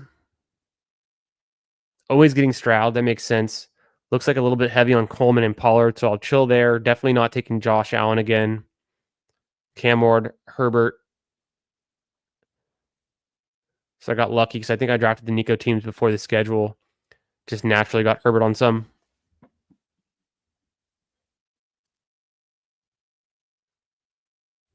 Rashee Rice going at 30s, kind of nice. Joe Burrow, wow, really pulled up there. That's interesting in the one spot.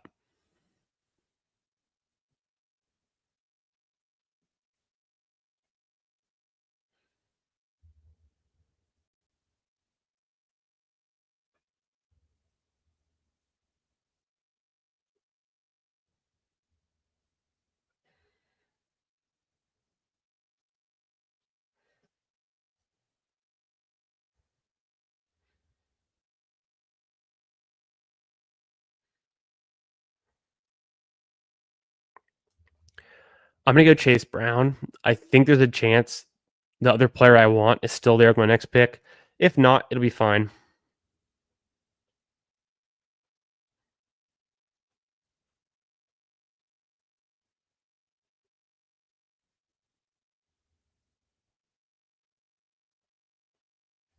One sec. Well, actually, I'm making this fucking pick next.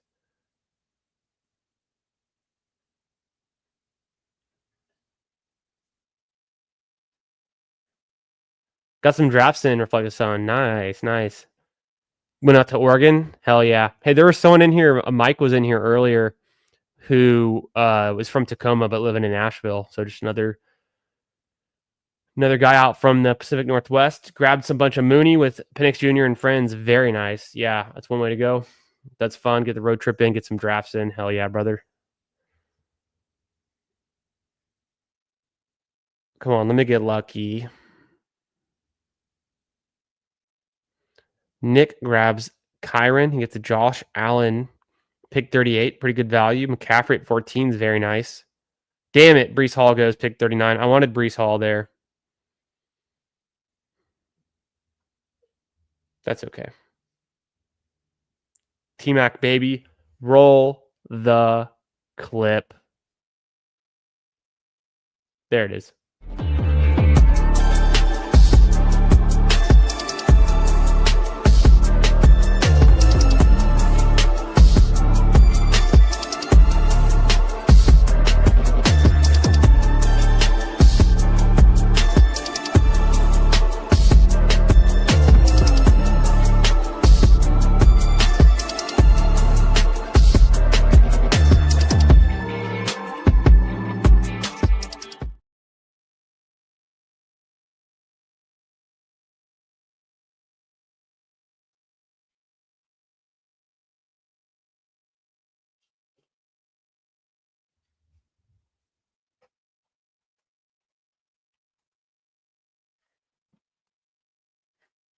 I was supposed to be back before that clip ended. So, dog needed some water. Now she's acting like she wants to leave the office. She's supposed to be asleep, but she stays up because I'm awake. Yep, she wants out. Let me see what we got. I've got a few minutes till the next pick. Let me just leave it up. Y'all can look at the board. I'll be back in 2 seconds. I gotta let this dog out.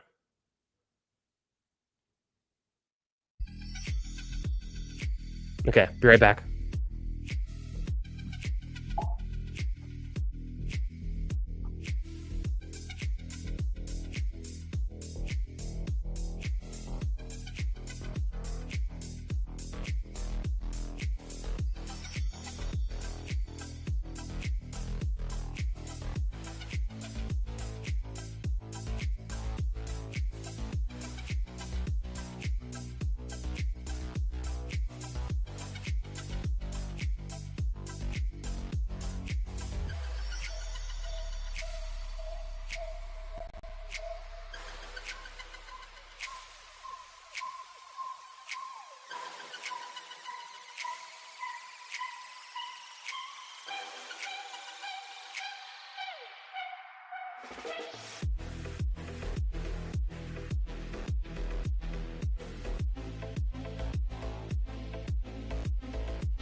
Sorry about that.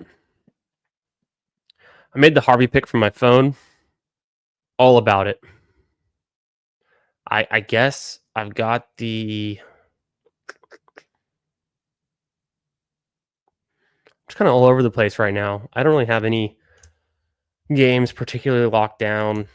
Week 17. Of course, the week of the schedule release, there's no better time to overthink week 17 than right now. But I'm also just taking the best players available. That's what I'm going to do here.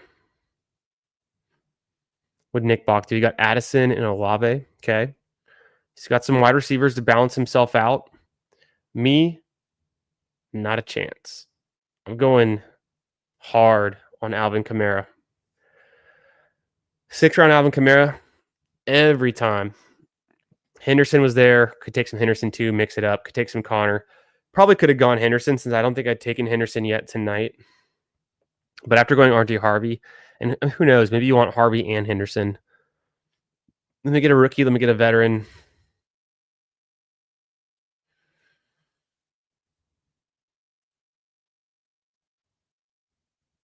With the Nico, AJ Brown, and then T-Mac, I feel very strong at receiver. Chase Brown, Harvey, Kamara. I love this team so far.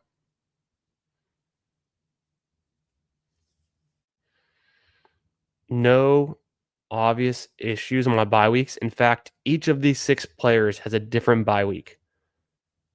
One thing that I'm being a little bit more conscientious of about this year is keeping my floor high, my weekly floor high. And then obviously you want the stealing outcomes for weeks 15, 16, and 17. You got to smash to advance to win. But during the regular season, keeping your floor as high as possible, not doing things like having 7, 8 players on a bye in a given week, week 8 it could be. And then also, one sec.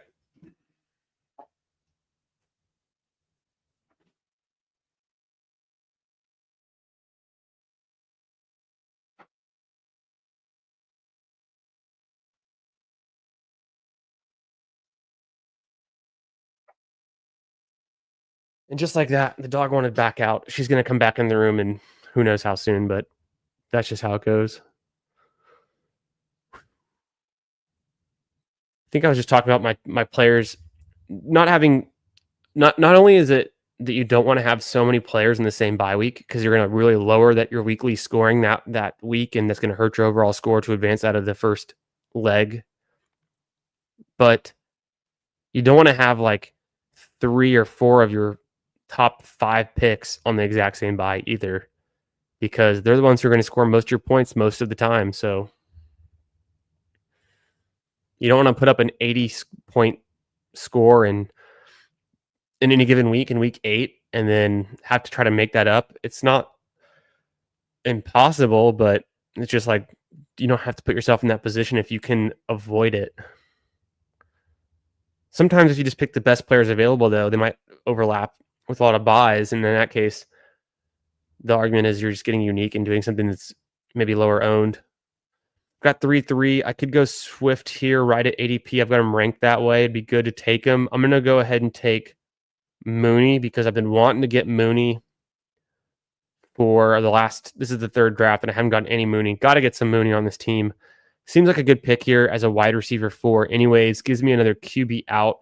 Considering I can't get Hurts, I could do Stroud, which I've always done with Nico, my previous 2 Nico teams. Young later makes sense. I don't think it's a Bo Nix team. Could be Shuck later.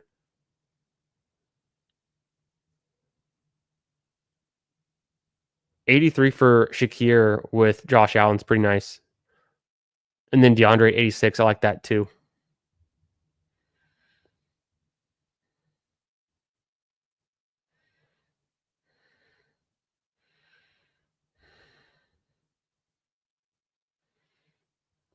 Do I take Ibuka?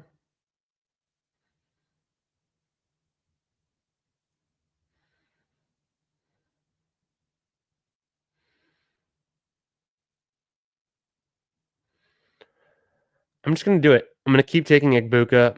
I think Mike was asking earlier who's my most exposed player. I think it's just Ibuka. Let me catch up with y'all. It's been a little bit. Yeah, Albugenbach. Zeus was asking in the Eliminator, stacking your QB with your running back could avoid those bottom 20% outcomes any given week, raises your floor potentially. Yeah, that's an interesting. There's a lot of different, strats for the Elam structure versus Best Ball Mania or these other tournaments. So that's interesting. Albug is not about it though.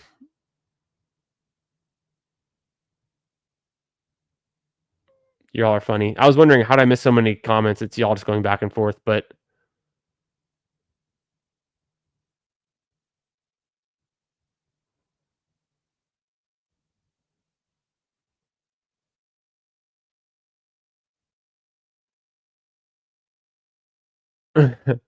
y'all are funny.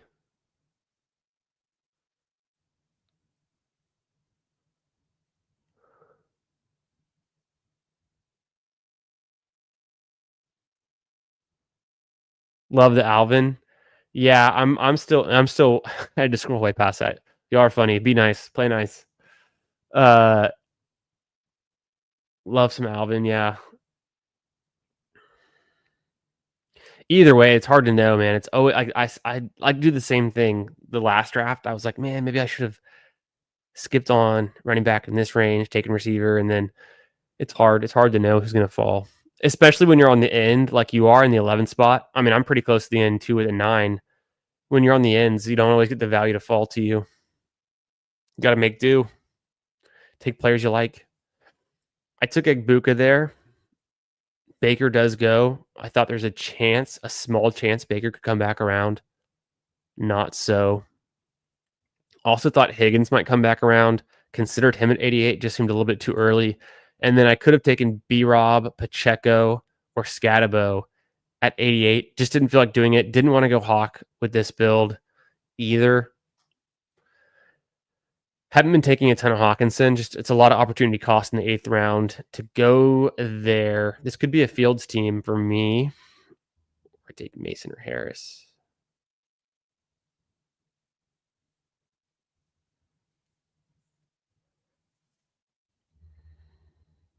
Thought about it. I've got 3 running backs, 6 receivers, including 3 rookie receivers through my first 9 picks. Yeah, I left Caleb Williams there at a great value for the guy who doesn't have any bears, but just take a value on Caleb Williams.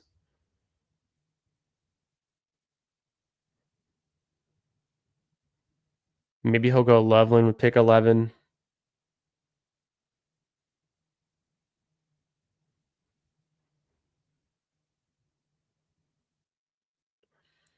I got 112 and then 129. A lot of QBs are about to go off the board in the next 2 rounds. I kind of want to be positioned.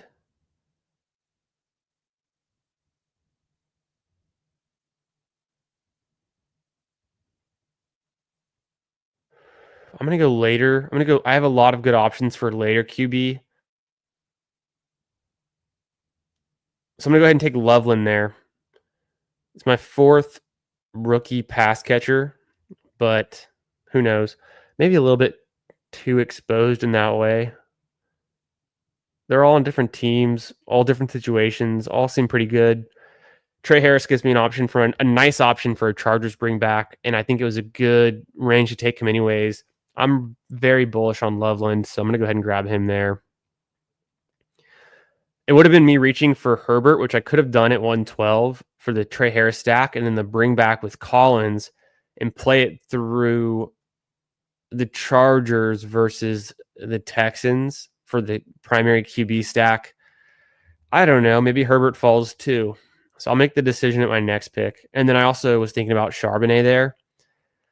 Just didn't feel like I needed him and didn't feel like he fit this team perfectly. It would have been good for the T-Mac bring back potential is why I was really considering it. The Seahawks and playing the Panthers.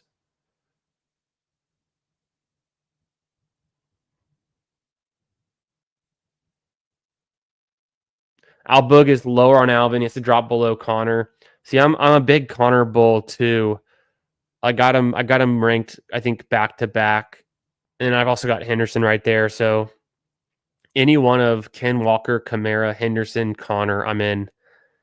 Slight pause before Montgomery and Quinshawn in my ranks. I put Chuba back there with Montgomery and Quinshawn versus being ahead with guys like Ken Walker, Kamara, Travion, or James Conner.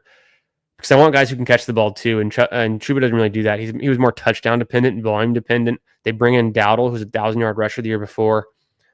If he cuts into Chuba's volume or touchdowns, or they just have less rushing touchdowns, which they probably should be passing more with T-Mac now, then not incredibly good for Chuba's run out at his new price.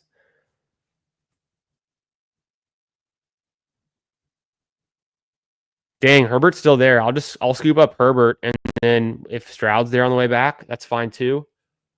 If not, we'll make it work. It's kind of weird having 2 QBs in the same Week 17 game cap some of the upside of the outcomes. So it's not my preferred way, but I could swing it. Let me go ahead and refresh.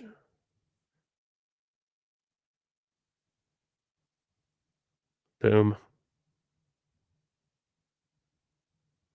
3 running backs, 6 wideouts.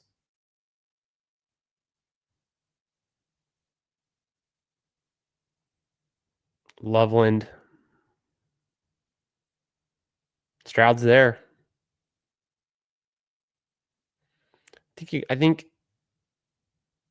I don't have to do it in this build because I have Herbert, but it just feels good. I'm going to get Stroud. And there's another QB. I don't think he'll be there with my next pick. But I've got maybe my next 2, I've got 2 other QBs I can still take. That makes a lot of sense for this team. And maybe one late QB that could be a nice value add-on.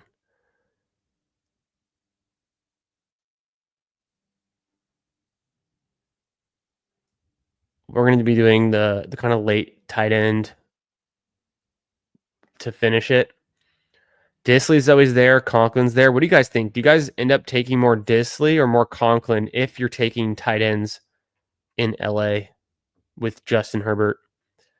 I think I've drafted more Disley, but it's been a while. I was drafting Disley before they signed Conklin, and then since then I haven't really drafted either of the 2 guys. Okay, Penix was one of the guys I was considering. I didn't think there's a chance Penix would come back around. I mean, he's starting to get steamed up a little bit for good reason. Would have been nice at pick 153 to go with my Mooney.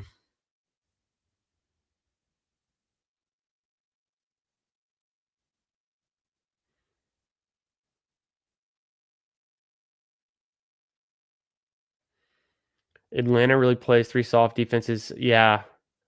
Tampa Bay is a good defense, of course, to have a good game against. Mooney destroyed Tampa Bay in both games last season. Let's just check that. I think that's who it was. I think it was Mooney just wrecking the Bucks. I think that's what it was for 2 of his best games last season. Explosive, off the charts.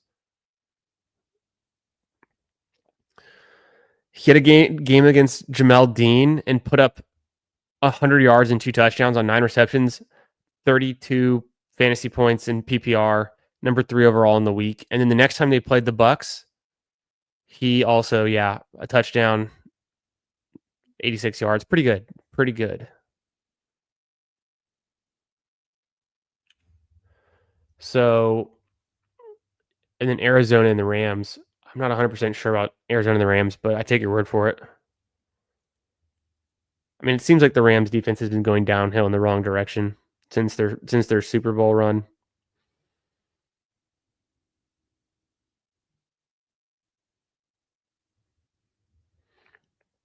I mean, I've been taking Eckler here because it's kind of the cliff for the running back.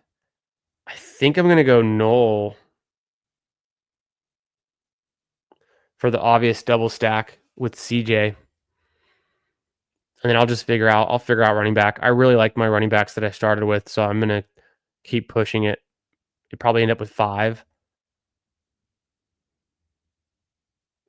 That's who it was. Bryce Young went. Bryce Young is the other guy I would have taken. This might be a 2 QB build for me. I don't think there's any other QBs I feel super strongly about with my current wide receivers.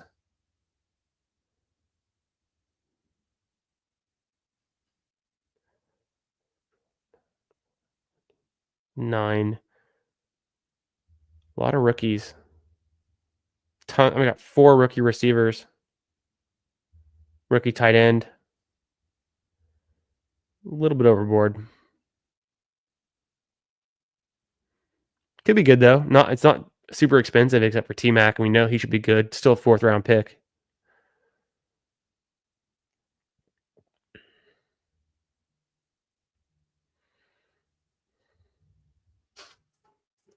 For me, it's Eckler here, and it's not even really that close.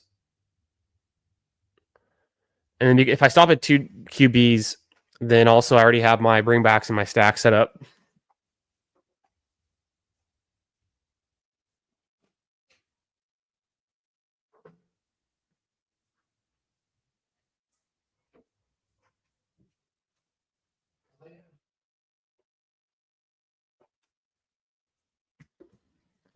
Man, I need to get a doggy door or something.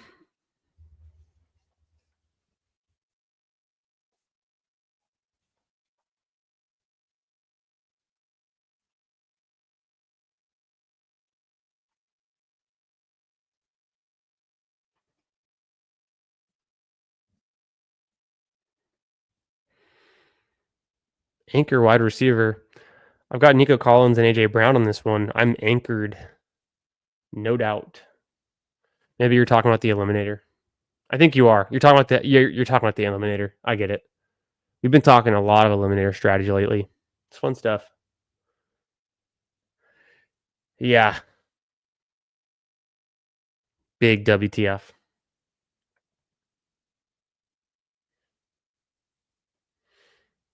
I can see that. I take both those guys over Chuba.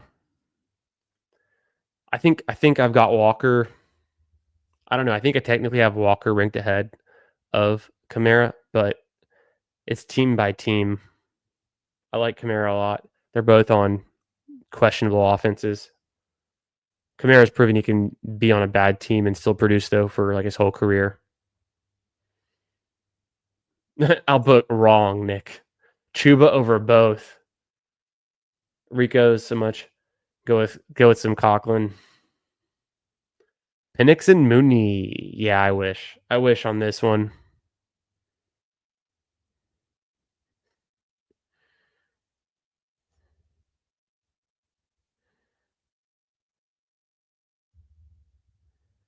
Two, 4, 7, 1 build. Can go running back here.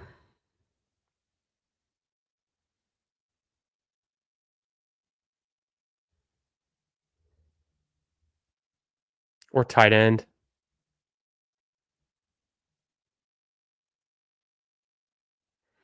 I'll take some Zach Ertz. Like I said, I just like having good pieces on good offenses, late pieces on good offenses. Get some Eckler and Ertz, lean into the Commanders. I was going to take Roshan. That's a good pick, Nick. I think that's who I had queued up that I would have considered it taken there as well. But I feel pretty good about my running back, so I didn't have to get Roshan there. I felt like I needed another tight end just in case. I mean, I could have looked ahead and seen what everyone's tight end situation was. Hunter Henry goes, maybe he would have taken Zach Ertz. I feel a little bit better about Zach Ertz than Hunter Henry on the team that I've built so far. And then for my bye weeks too, at my tight end, 12 and 5. So I'm covered there.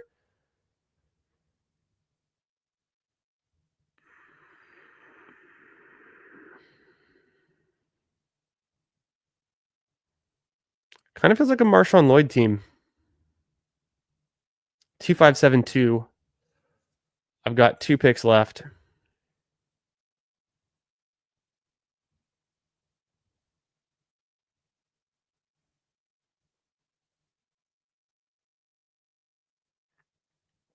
I could be done at tight end. Ertz and Loveland. Probably enough. I'm not going to force Schultz, considering I've already got the double stack with Knoll and Collins. I could do Conklin late if I think that's the way I want to go. Get one more piece of the Chargers. Or I could do Mike Will. I think he will probably be there. Big Mike. Or I could take Woody Marks for the Texans piece. I feel like I do have enough in that game though. If I've already gotten both QBs and then 3 wide receivers in that one game. That's 5 of my players in one game. Philly plays. Hartman thinks they're all Marshawn Lloyd teams. Love it. Love betting on a guy who's never shown anything in the NFL. Just take him on every team. But really, I think he could be, obviously he could be pretty good, but we got to see it. But I'll take him there. Packers. No Bills left that I would want.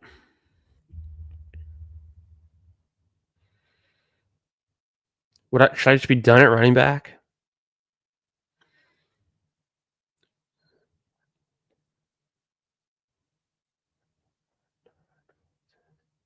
I don't think I'm done at wide receiver, but I could be. I could go Shuck here and then Juwan Johnson. Could do Schultz. I just said I didn't want to.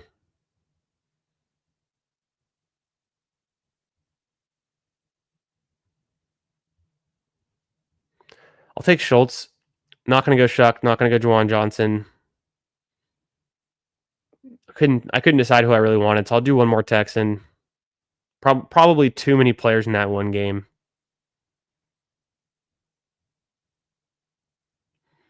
So I need another. Probably just a wide receiver.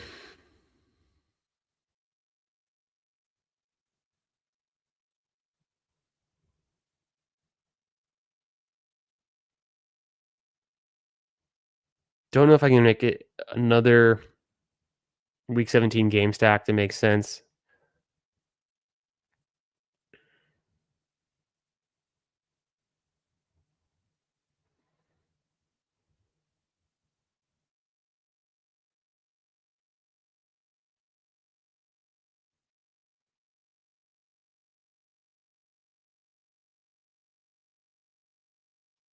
I'll take Tutu Atwell.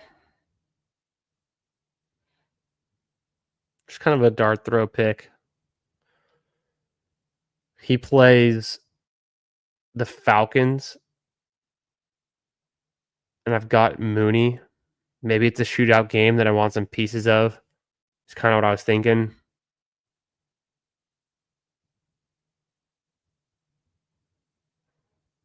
I don't know. I almost took Calvin Austin, but I don't think it made sense on this team.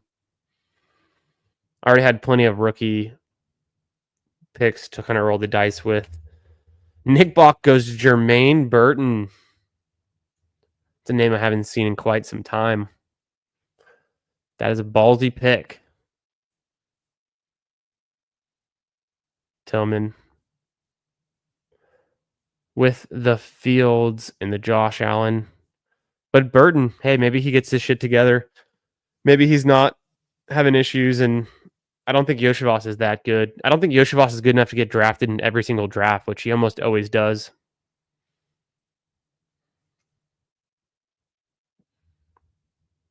That's a fun one. Let me refresh. We'll look back through the teams. We'll do another draft coming up soon. Catch up with y'all. Throw on some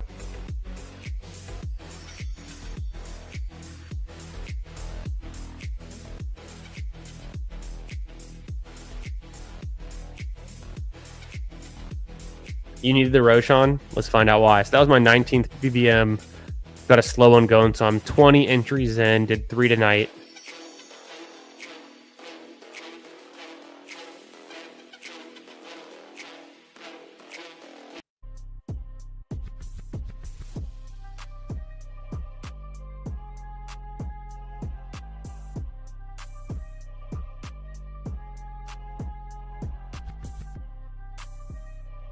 He ended up, yeah, you did have Swift. Reports he's looking good in practice. Is that Marshawn Lloyd? Coming back from injuries. So I did a 2-5-8-3 build. I don't love this team, honestly. I don't always want 2 quarterbacks in the same Week 17 game. It really limits your ability to hit. I need this game to go off.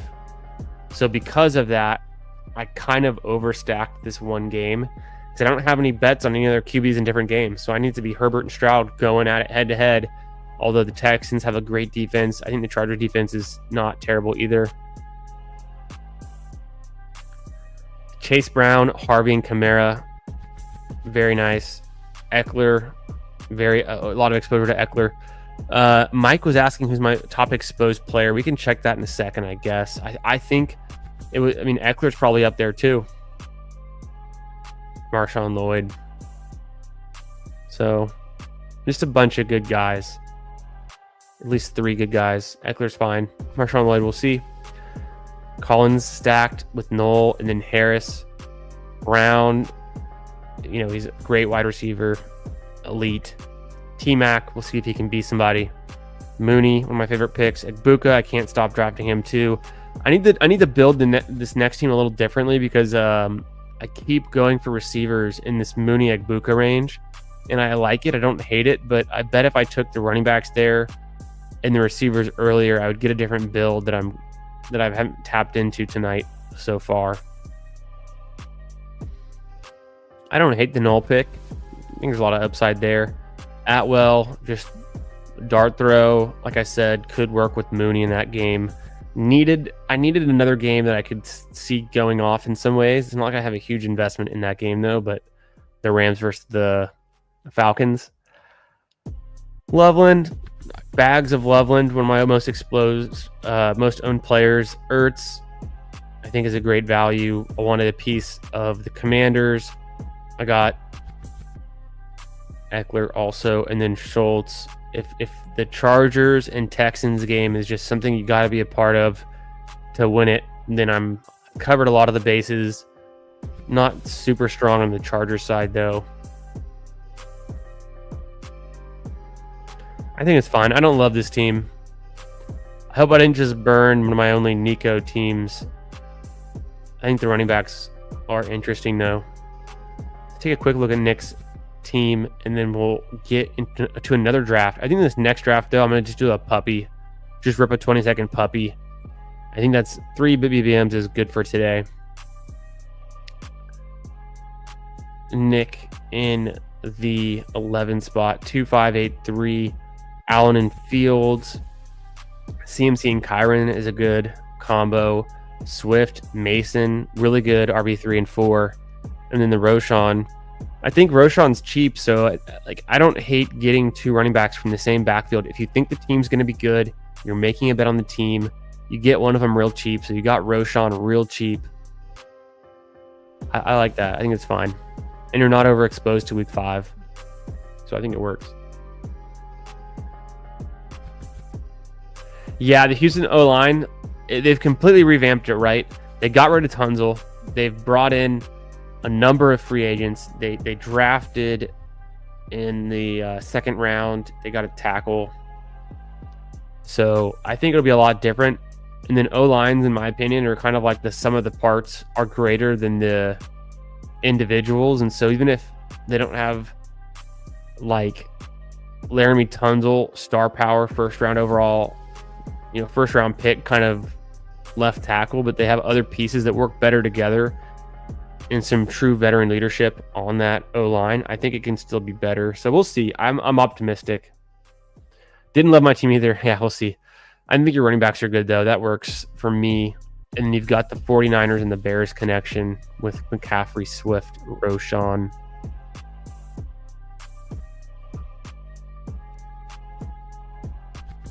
Amon-Ra, and then you have Mason. I like that.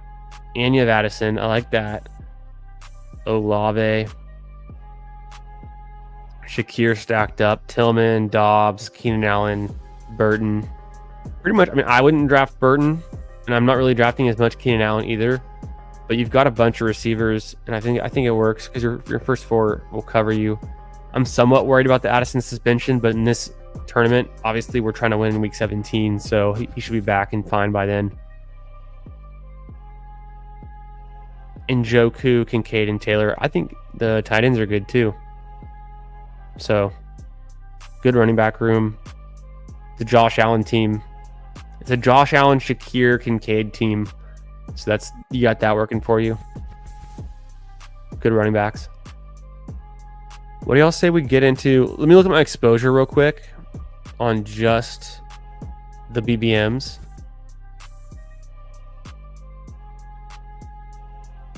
It's Algier.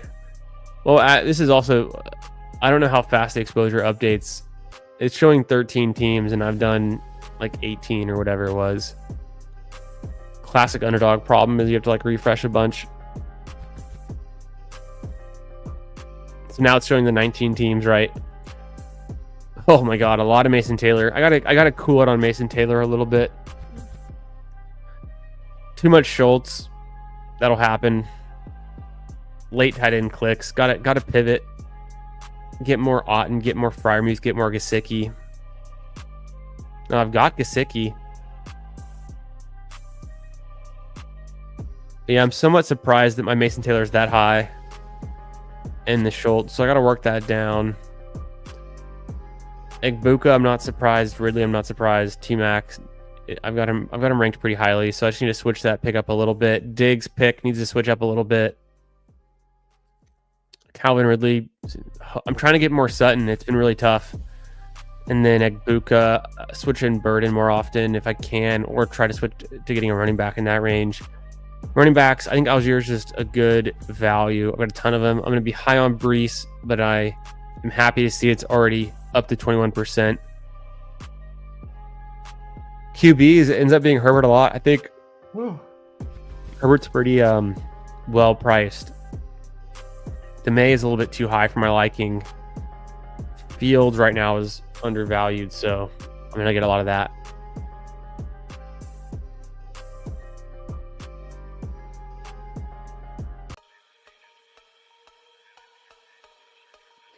Yeah. Uh-oh.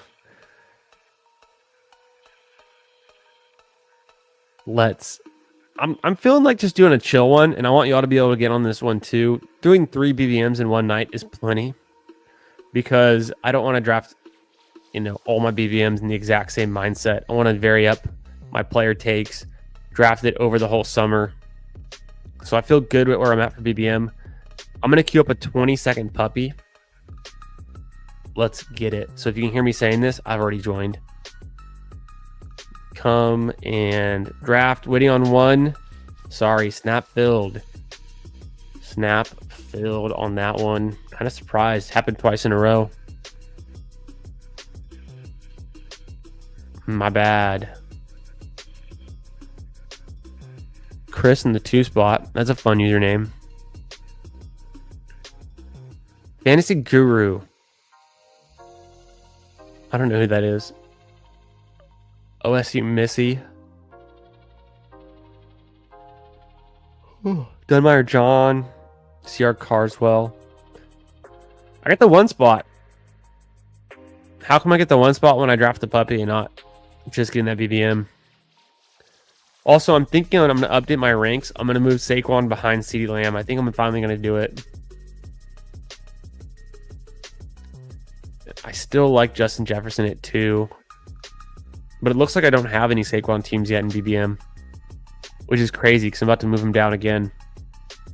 I'm going to have a lot of CeeDee Lamb, it looks like. A lot of CeeDee Lamb, a lot of Gibbs.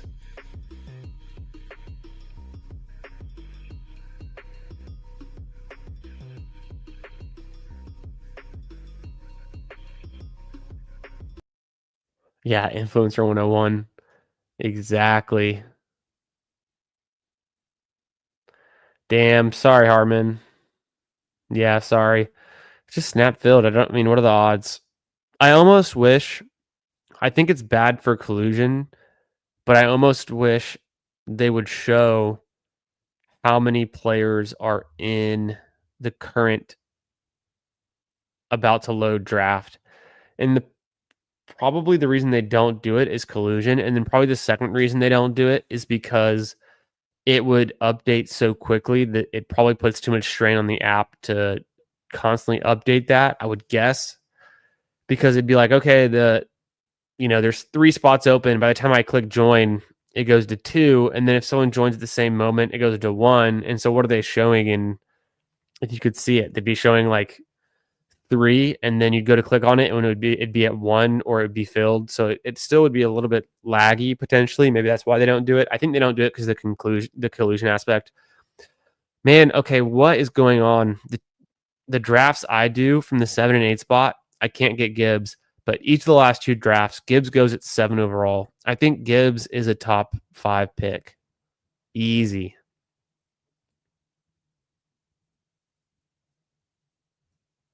So I'm jealous. I want to get more Gibbs all over the board too.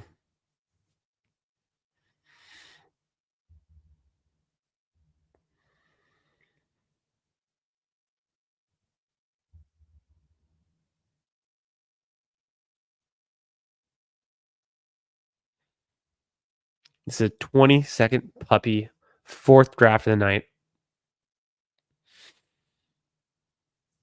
Yeah. So you think it's official, right? I don't know if they've officially announced it, but everyone was thinking it was going to be Barkley. The Madden curse.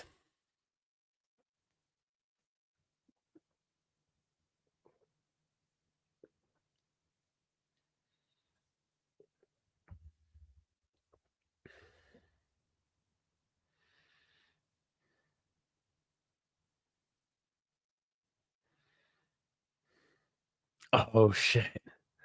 Bindles just sent me a piece of media he's been working on for Ballsy for Monday night, and it's fucking sick as hell.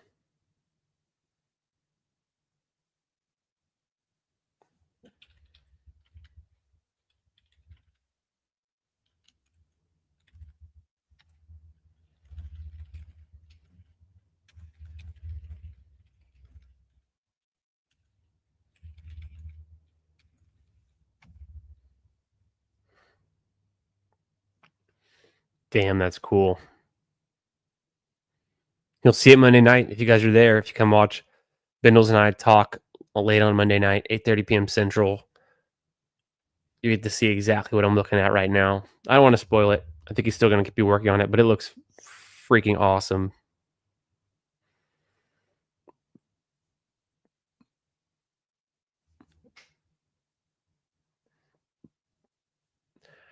The Bengals play the Cardinals. I think I take McBride here with one of my picks. And then I might go Josh Jacobs because he's good. Or I take Rashee Rice or McLaurin. So I'll do Trey McBride. Trey McBride with Chase feels great.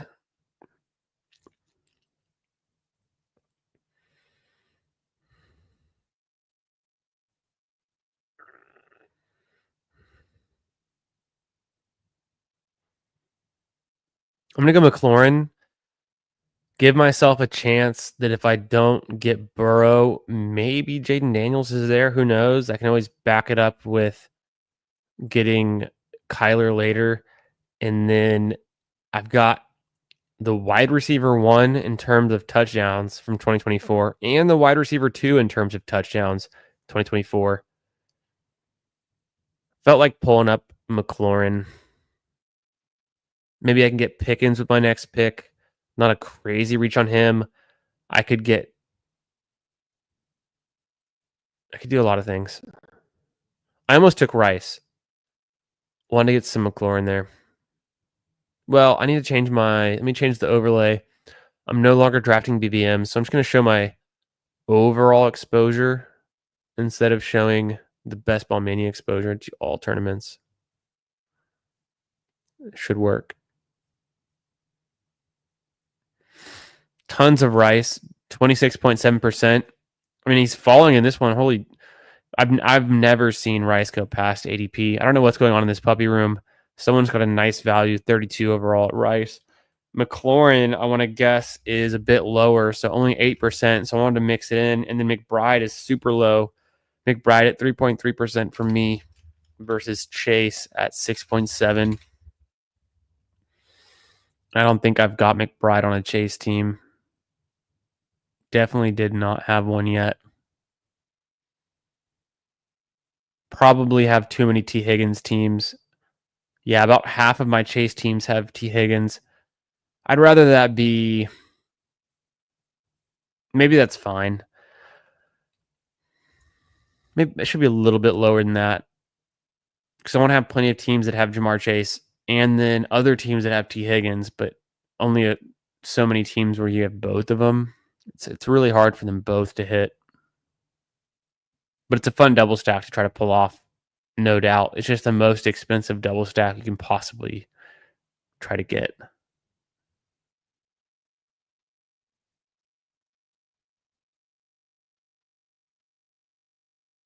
Usually when it pays off, you're getting it the year before it's overpriced. So like Tyreek and Waddle a couple years ago, maybe that's going to be CD and Pickens this year, or maybe it's going to be Amon-Ra and Jameson this year. It kind of was Amon-Ra and Jameson last year, but the price is still pretty fair on that. Okay, Jaden Daniels goes, not super surprising.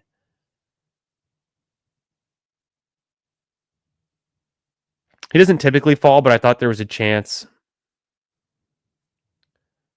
If I take Burrow, it's a huge opportunity cost to get a decent running back or wide receiver. And if I wait, I could get Kyler later around pick 96 if I'm lucky. I might try to do that and not force a Burrow pick where it's such an expensive QB range.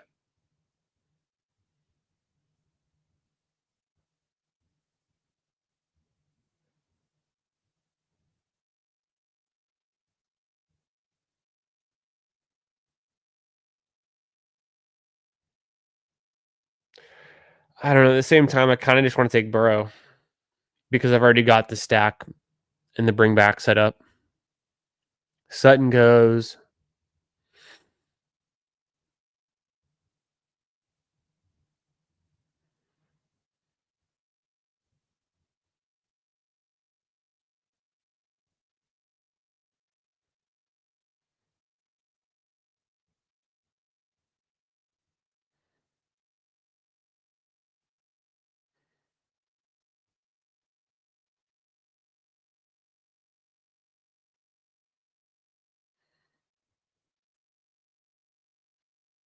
I go Hampton.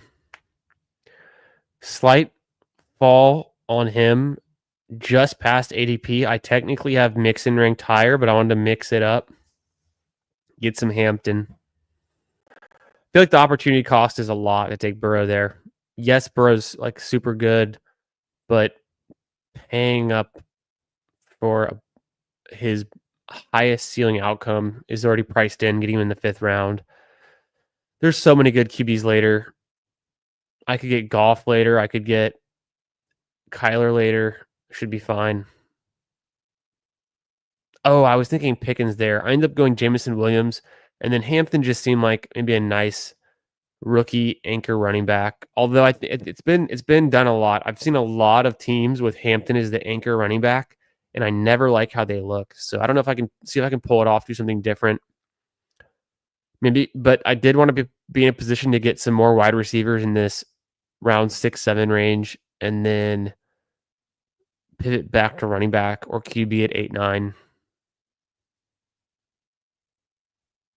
I honestly thought about taking Harvey over Hampton or Mixon or just going with Joe Burrow. The fact that the guy who has T. Higgins took Hurts makes me feel like there is a 0% chance Joe Burrow comes back around. People just will take him. Even if they have Jaden Daniels, they'll take Joe Burrow unstacked. It's pretty wild. The name recognition with Burrow is just too strong for people to they get the FOMO. They want the pick.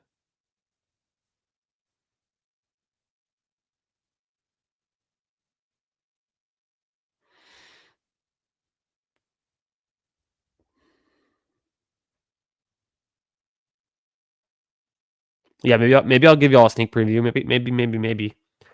Let me see if I can copy and show it.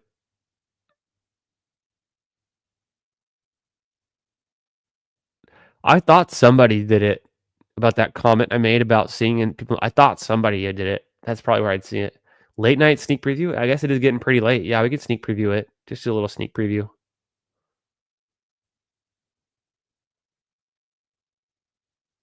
That does. Yeah, that can happen too.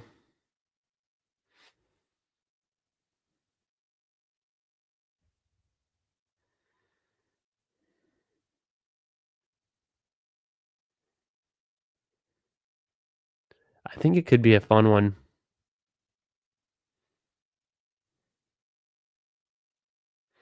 Oh wait, Reflect the Sun. Is that you in the spot? D-Poles? No, is it? Is that your username, D-Poles? I don't know if I knew that. Didn't mean to talk shit about your team if that is your team. Just calling it like I see it. But also, it's like part of me just wants Bro to come back around and selfishly get him at 72 when like 2 drafts ago I was cheering on the guy who took him at pick 70. So the guys at the 1 and 2 spot who had T and Jamar Chase couldn't pull it off. Oh yeah, that's what I thought. That's what I thought. I didn't think it was you, but yeah, it can happen. It can happen. Dang, James Conner would have been sweet on this team just because I've already got the Cardinals going, and then the Bengals bring back.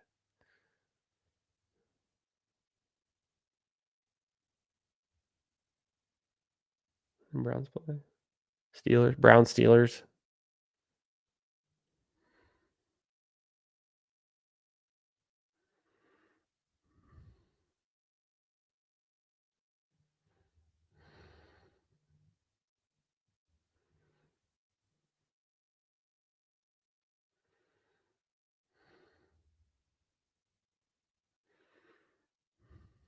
Trying to think what I should do with this next pick. I don't know.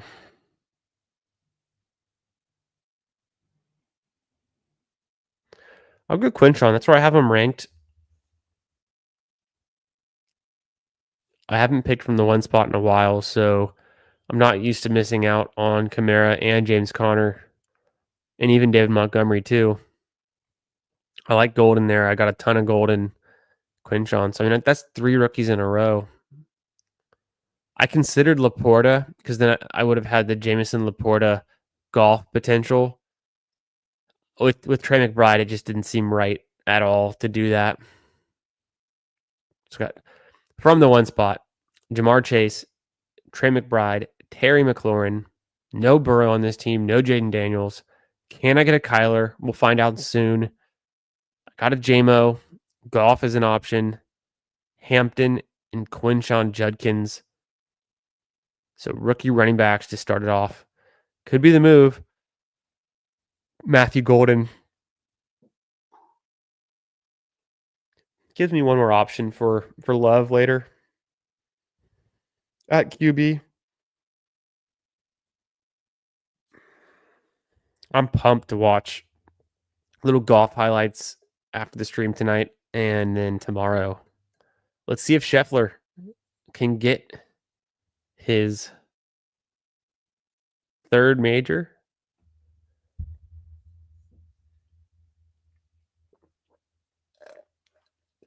Yeah, it'd be his third major. He's got 2 Masters.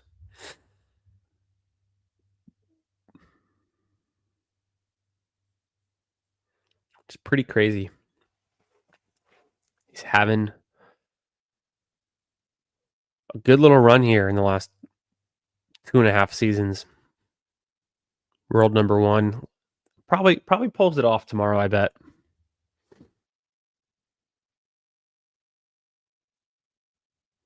That could be true too. I think both teams will use a committee approach. I think it's going to be Hampton and Najee. You just hope that's kind of a Gibbs Montgomery situation where Hampton is the Gibbs. Quinshawn should be in a committee potentially with Ford and even Sampson. But I think in that situation, Quinshawn could just completely take over pretty easily, I think. So I don't mind the Quinshawn pick.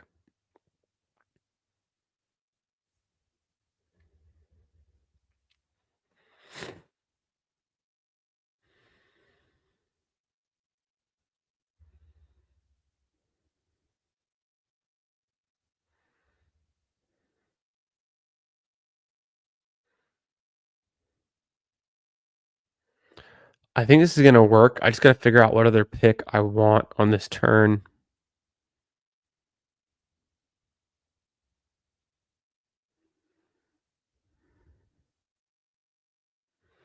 Luckily, I have 4 receivers I like, so I can kind of chill there. I think I'll take a running back that makes sense with my build after going Kyler Murray for the Trey McBride stack. Bring back with Jamar Chase, week 17. Running back wise, I think I'll just take my guy here. I was between Mason and Scatabo, but I think because I've already got the 2 rookie running backs, I'll just bank on them being the rookie running backs you needed this season. And instead of taking Scatabo, and I'll take Mason. Just a better offense. Jordan Mason's already proven he can do it in the NFL. So a safe pick in my mind. Thought about taking Fields there too, but I don't know if I needed Fields. I want to give myself a chance to get Love or Goff, but I don't know if Goff makes all the way back around. Probably not.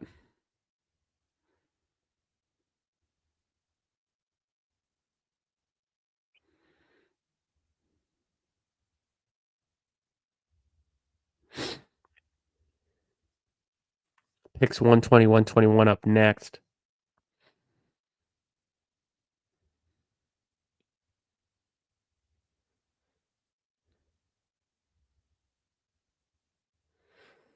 Who else? Who else could I stack on this team? QB wise. Herbert with Hampton and then backstack, but it's kind of gross. Trey Harris already gone, obviously. David Njoku going 105.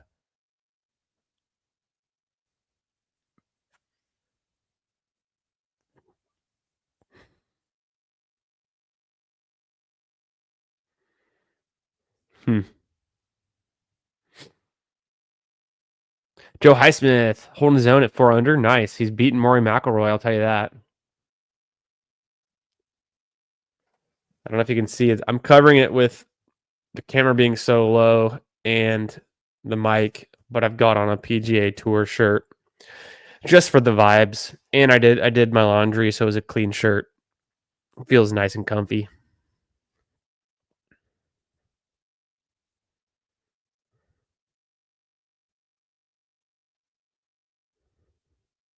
Hollywood goes, the drafter in the 9 spot is kind of just, oh yeah, that's the 9 spot. You're kind of just taking the most familiar names he knows, which is easy to do in the first couple rounds. He took Burrow a little early. He goes Kamara, which is a very familiar name. Shakir, I guess because all the primetime games the Bills had, people know who that is now. He takes Pacheco, a very familiar name, a little bit early. Njoku, another familiar name for fantasy, been around for a while, very early. And then Hollywood Brown, I think, very early as well. Otherwise, the other drafters seem to be somewhat normal teams.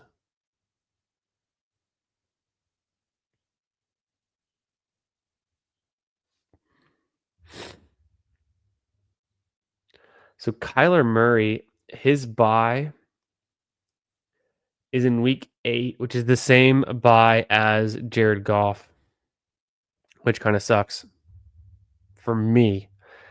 And then Love, his bye is in week 5. So I know I'm going to go Goff. Do I take Love here? Who could I stack late if I don't? Or do I even need him?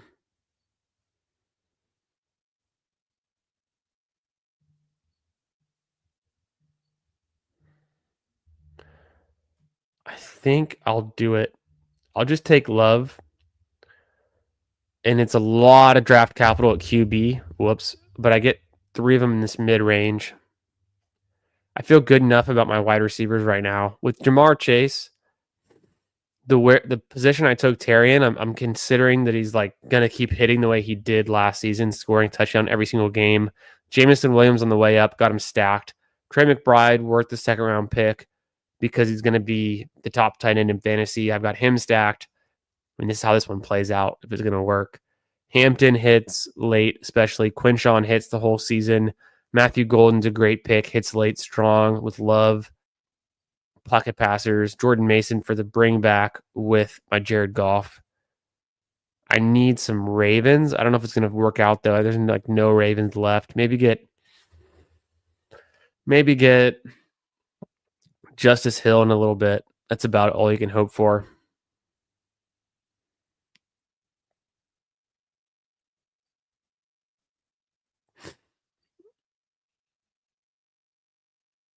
And then I'm definitely done at QB. Like, obviously,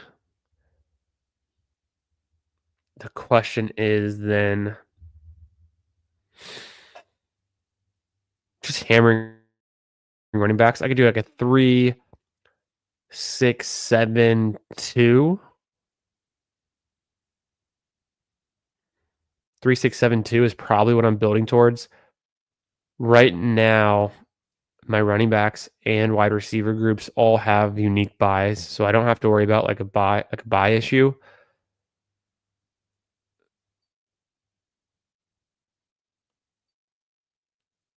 Yeah, it's a lot of draft capital at QB, but it feels good to have 3 really good QB options.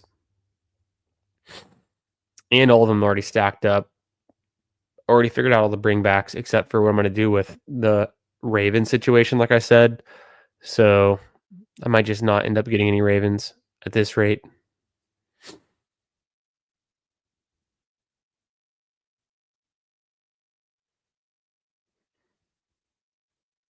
What do y'all think? Are there any late Ravens you like? I know we throw around Keaton Missile. I could do Likely. I didn't even think about it. I mean, maybe he'll be there. Maybe he'll be there. Damn, I wanted Kraft, but of course he goes. McBride he's got a week 8 bye. And then that's not likely. Likely would be week 7 with the Bills. I don't want to force the likely pick. I think it could work. Seems fine. And it's getting better and better because the fact that all these tight ends are on a run in this round makes me feel better about taking likely, actually. But I don't have to do it.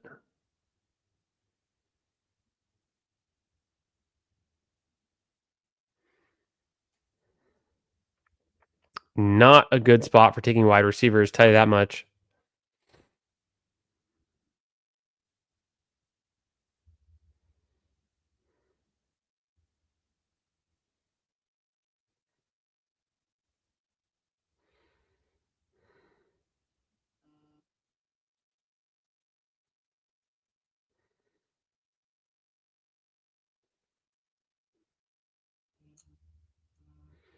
Okay, I'll do it. I'll take likely, and then I kind of want to go Ray Davis or Garendo. What should I do? Because it's not a good wide receiver range. I'll do Ray Davis. I'm kind of on the fence between Ray Davis and Garendo. Maybe Cook holds out. Maybe Ray Davis just takes over some of the workload. We think he's pretty good.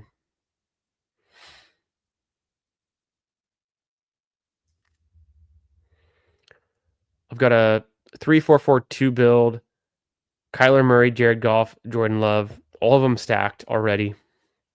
Done at QB. I think got Amari and Hampton about 5 picks past ADP. Not an insane value, good enough. Quinshon Judkins right at ADP. Jordan Mason, one of my guys. Ray Davis seems like a good 4th running back there. Strong team, Buffalo.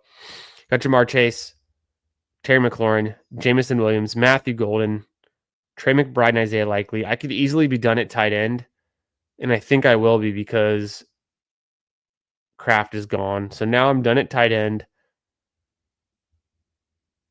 I've got every bring back and stack that I need. Now it's just tacking on some more bets on those same teams I've already invested a lot of draft capital in. Finishing out this wide receiver room. Probably going to be a 3-6-7-2 build. Or it could be 3-5-8.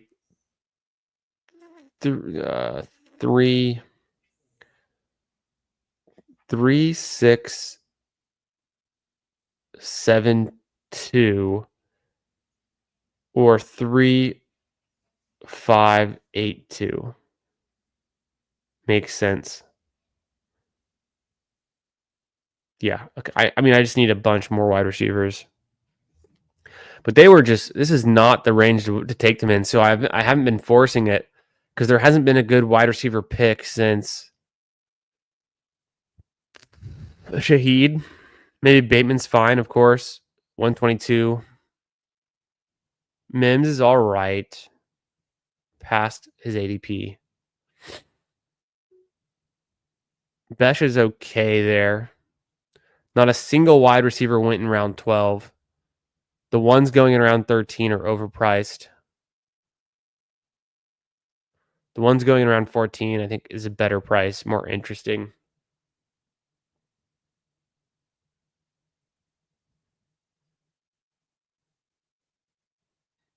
Yeah, likely. What the fuck? Yeah, the Keaton Mitchell stuff could be good. Justice Hill was good last year though, and I think he still holds down that workload, the one that he had already.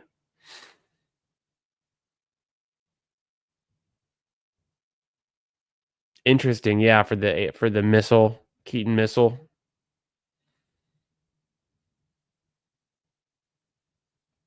That's true. And he kind of just came right to my pick 144 and was just right there after like 5 other tight ends had gone in this round. So it made sense to me at the time.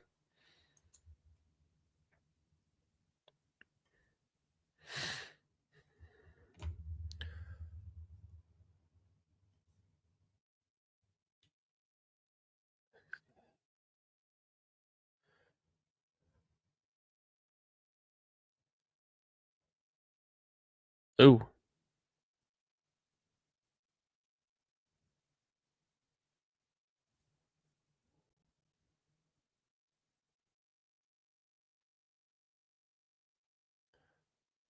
I think I'll just take Michael Wilson.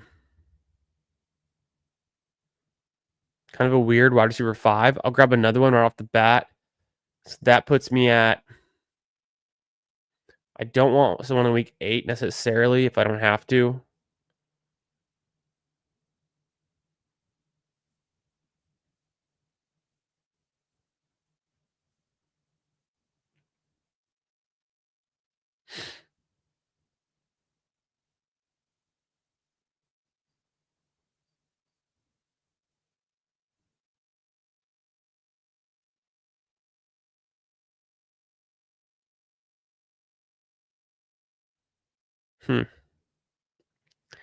Just didn't see a running back there that I had to click.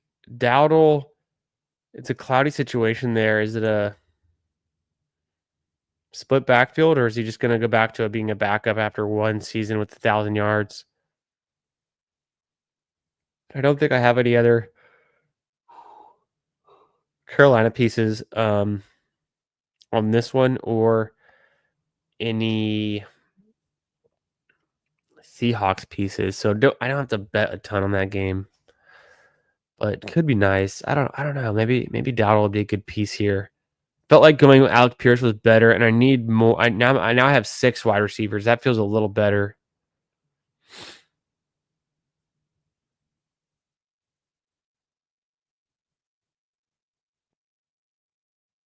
Michael Wilson was an obvious pick. I don't think he's got that high of a ceiling, but maybe hits the lineup twice in the season. Maybe he covers some bye weeks.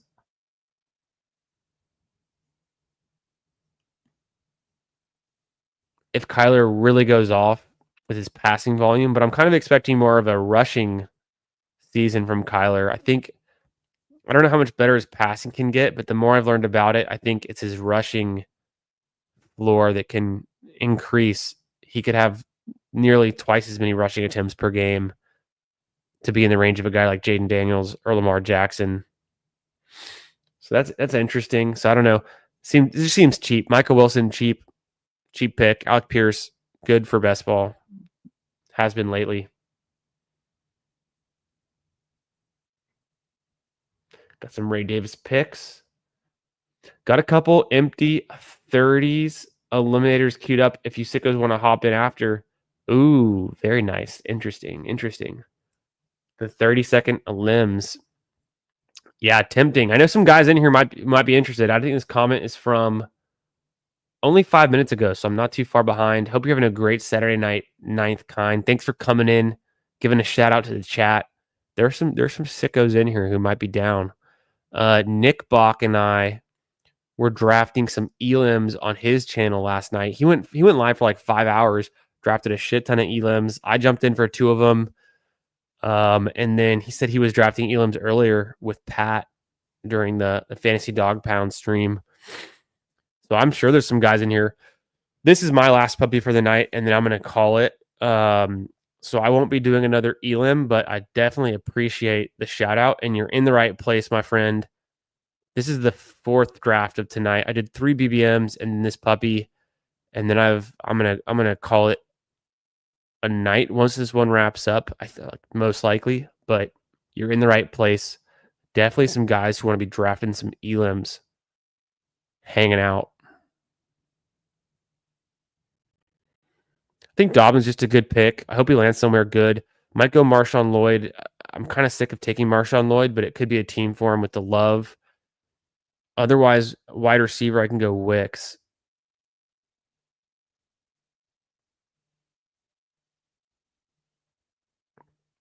I think I'll go Wicks first because I need the wide receiver. I don't have to take the running back. Feel pretty good with those 5 running backs. Definitely could get a 6th. 100% though, need to hit 7 wide receivers already.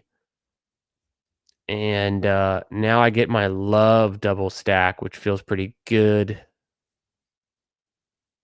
Got 2 Cardinals pass catchers, 2 Packers pass catchers. I think Wicks will still be there. He's kind of their down the field threat, big play guy. Yeah, he had the drops. He led the team in targets last season.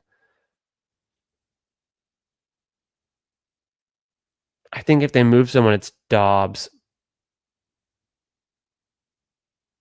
And then is there a way I can get a Raven on this team? That was what I wanted to check too. And if I do it, it's going to be a running back. So Hill is gone. I'm not crazy about Mitchell. I think there's some potential. Just kind of a hard bet to make. This is a puppy though, so it's not crazy to go with them. Okay, there goes Lloyd. Detroit pieces. Could I stack on Tesla? Cardinals pieces. There's no one there.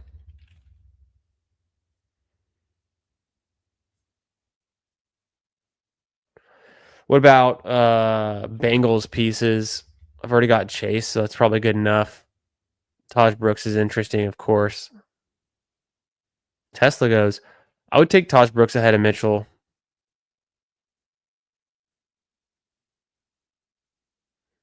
Love me some Savion.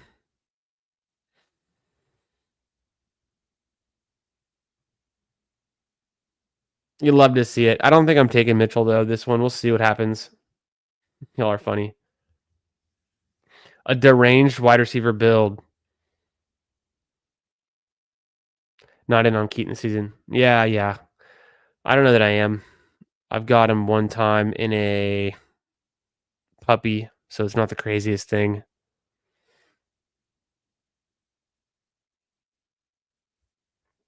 Do I just take Savion here?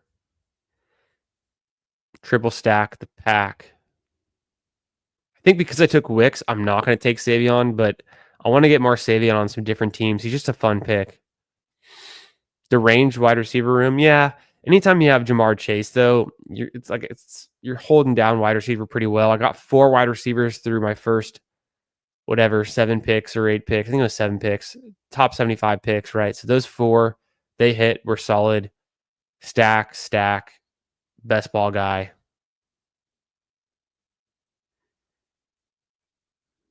I'm not going to take 2 Colts receivers, though. This time. Tight end looks good with 2. There's not. It's like, is there another tight end I would even consider? Nope. Obviously, no quarterbacks that I would need. I think I go Taj Brooks. It makes a lot of sense because I have Jamar Chase. So I take another piece of the Bengals offense. And he goes. Okay, he does go. I'm going to switch it up and go wide receiver then. And either go Savion or just throw someone in.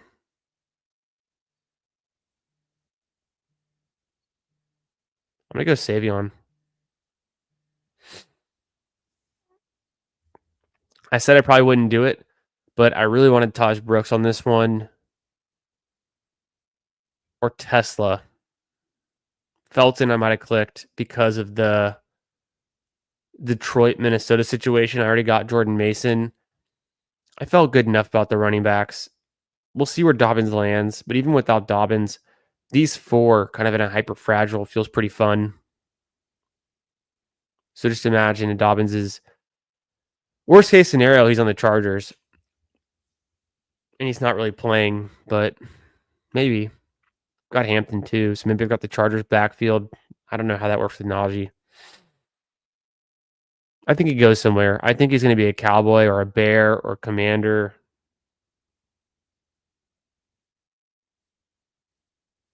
That makes sense to me, at least. Hit the refresh. Just a puppy. 3582 build.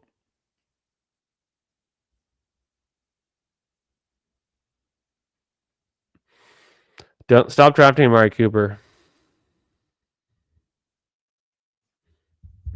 I learned last night. I think one of y'all in the chat told me to ask Nick and Sus Edwards about the Amari Cooper situation. And then Sus was in the chat, and we learned he has his most exposed player is Amari Cooper. I just don't know. If he can't do it with Josh Allen and the Bills, where is he going to get it done at? Maybe he's just dust. It's sad. He was a guy you needed 2 seasons ago. How quickly things change for the wide receivers past age 30. Some of the guys can hang on. Mike Williams, Devontae Adams, Adam Thielen. Some of the guys just fade quickly, kind of like DeAndre Hopkins has been fading too. I'm not drafting him either, really. Someone has to be. Yeah.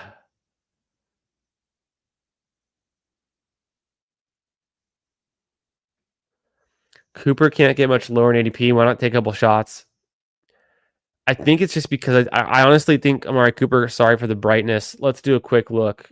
Let's learn some things. I want to learn some things too about Cooper. Let's figure out what we can about Amari Cooper and how his season last year from the Browns to the Bills killed his career somehow. He's going to be age 31. Kind of a damning year for wide receivers, even good ones. I mean, he's always been a guy that puts up a decent amount of air yards, decent amount of touchdowns most years, Cowboys years, a couple years in the Browns.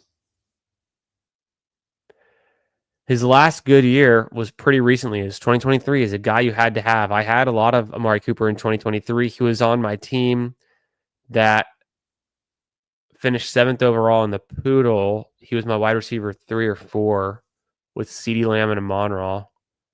He was great that season. He blew up in week 15. He sat out week 16. I can't remember. I can't remember if he played week 17 or not. We could look at the game logs. Last year, he played 14 games, which is not super unusual. He typically misses about 1 game a year. Only 85 targets, so career low. Worse than his rookie season. 44 receptions, also a career low. Could he still have a bounce back? Maybe.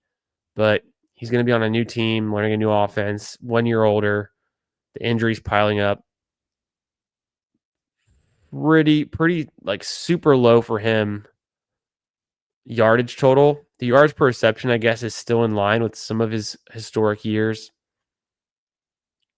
Receiving touchdowns was actually surprisingly high for only 44 receptions based on what he traditionally has done.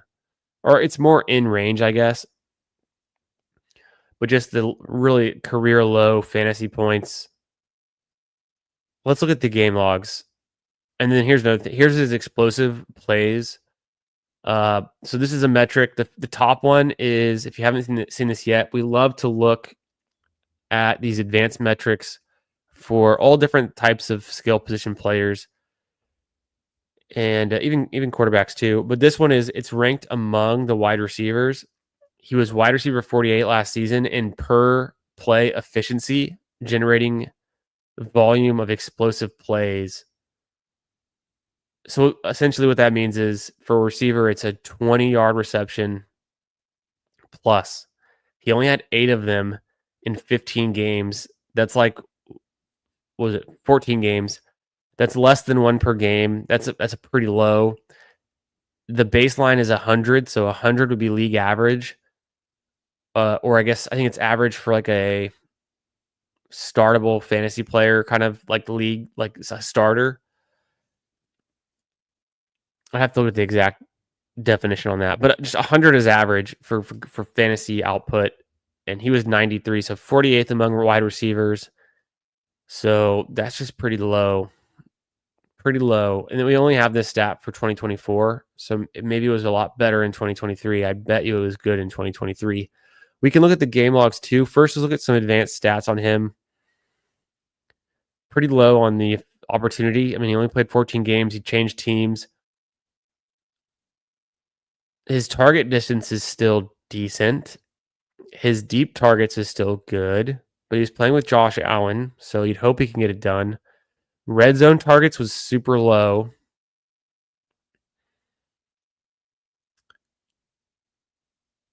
He was expected to have more fantasy points per game. He really underproduced by about 4 fantasy points per game, which is a lot. Had some unrealized air yards. Target separation was 83rd among wide receivers. That's pretty bad. Target premium is you'd want that to be a better number. Additional fantasy points per target the receiver generates over and above other pass catchers on his team. So when he was on the Bengals, the Bills for the second half of the season, he's not even beating out, those receivers, Shakir and Coleman. So just some low stats, and I'll catch up with you in the chat in a second with all y'all. I haven't looked too deep into Cooper this year. I knew 2024 was really bad for him, so that's been enough to keep me off of him. But then looking at all these advanced stats too, not great. He has some redeeming qualities. He still can destroy man coverage, so that's kind of a cool. His value over stream is more of like a redraft waiver wire type of metric, but in best ball. And what it means to me, if we're thinking about drafting 18 players on a team, it's like, what's the value of him over just taking any other wide receiver at ADP, or the value of him over a guy who goes undrafted?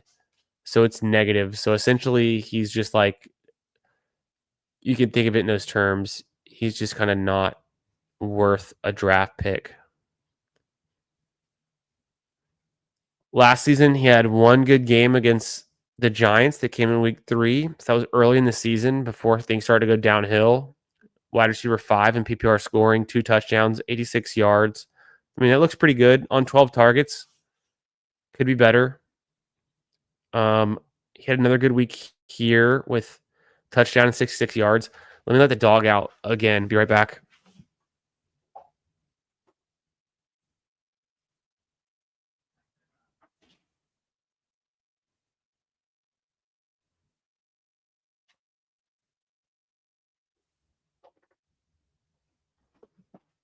Sorry about that. Let's see. Where were we? So then it just goes downhill pretty quick.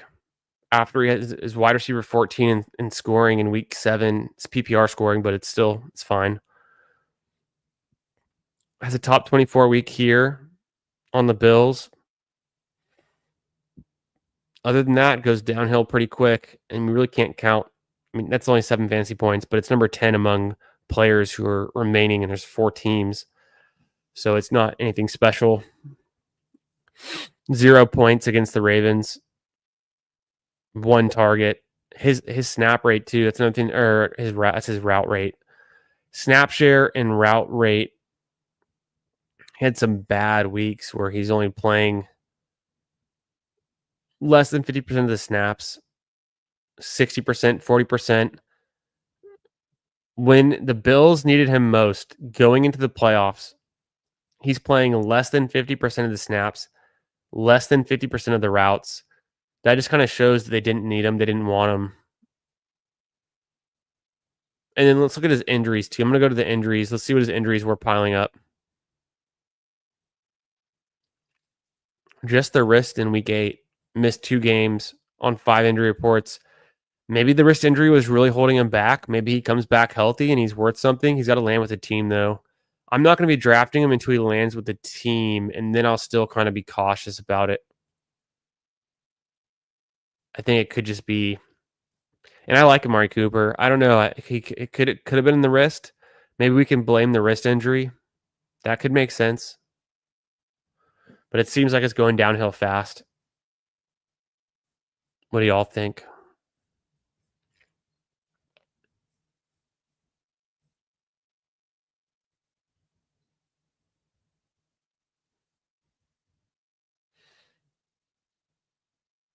That's true. He was still pretty good. He needs to run the ball more, is what I've learned kind of in the research.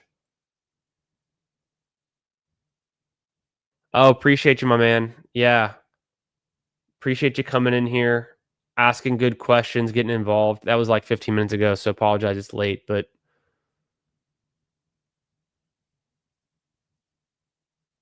Oh my God, that was still during the draft. That's so funny. Could go toss Brooks to Kyler. Yeah, I tried to, Hartman. I'll play catch up.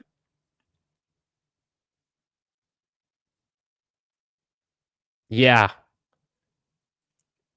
Yeah, I like Savion. Yeah, I'm in on Savion. I want to get more. Well, I took him here, and I took him in the last draft too. So I'm in.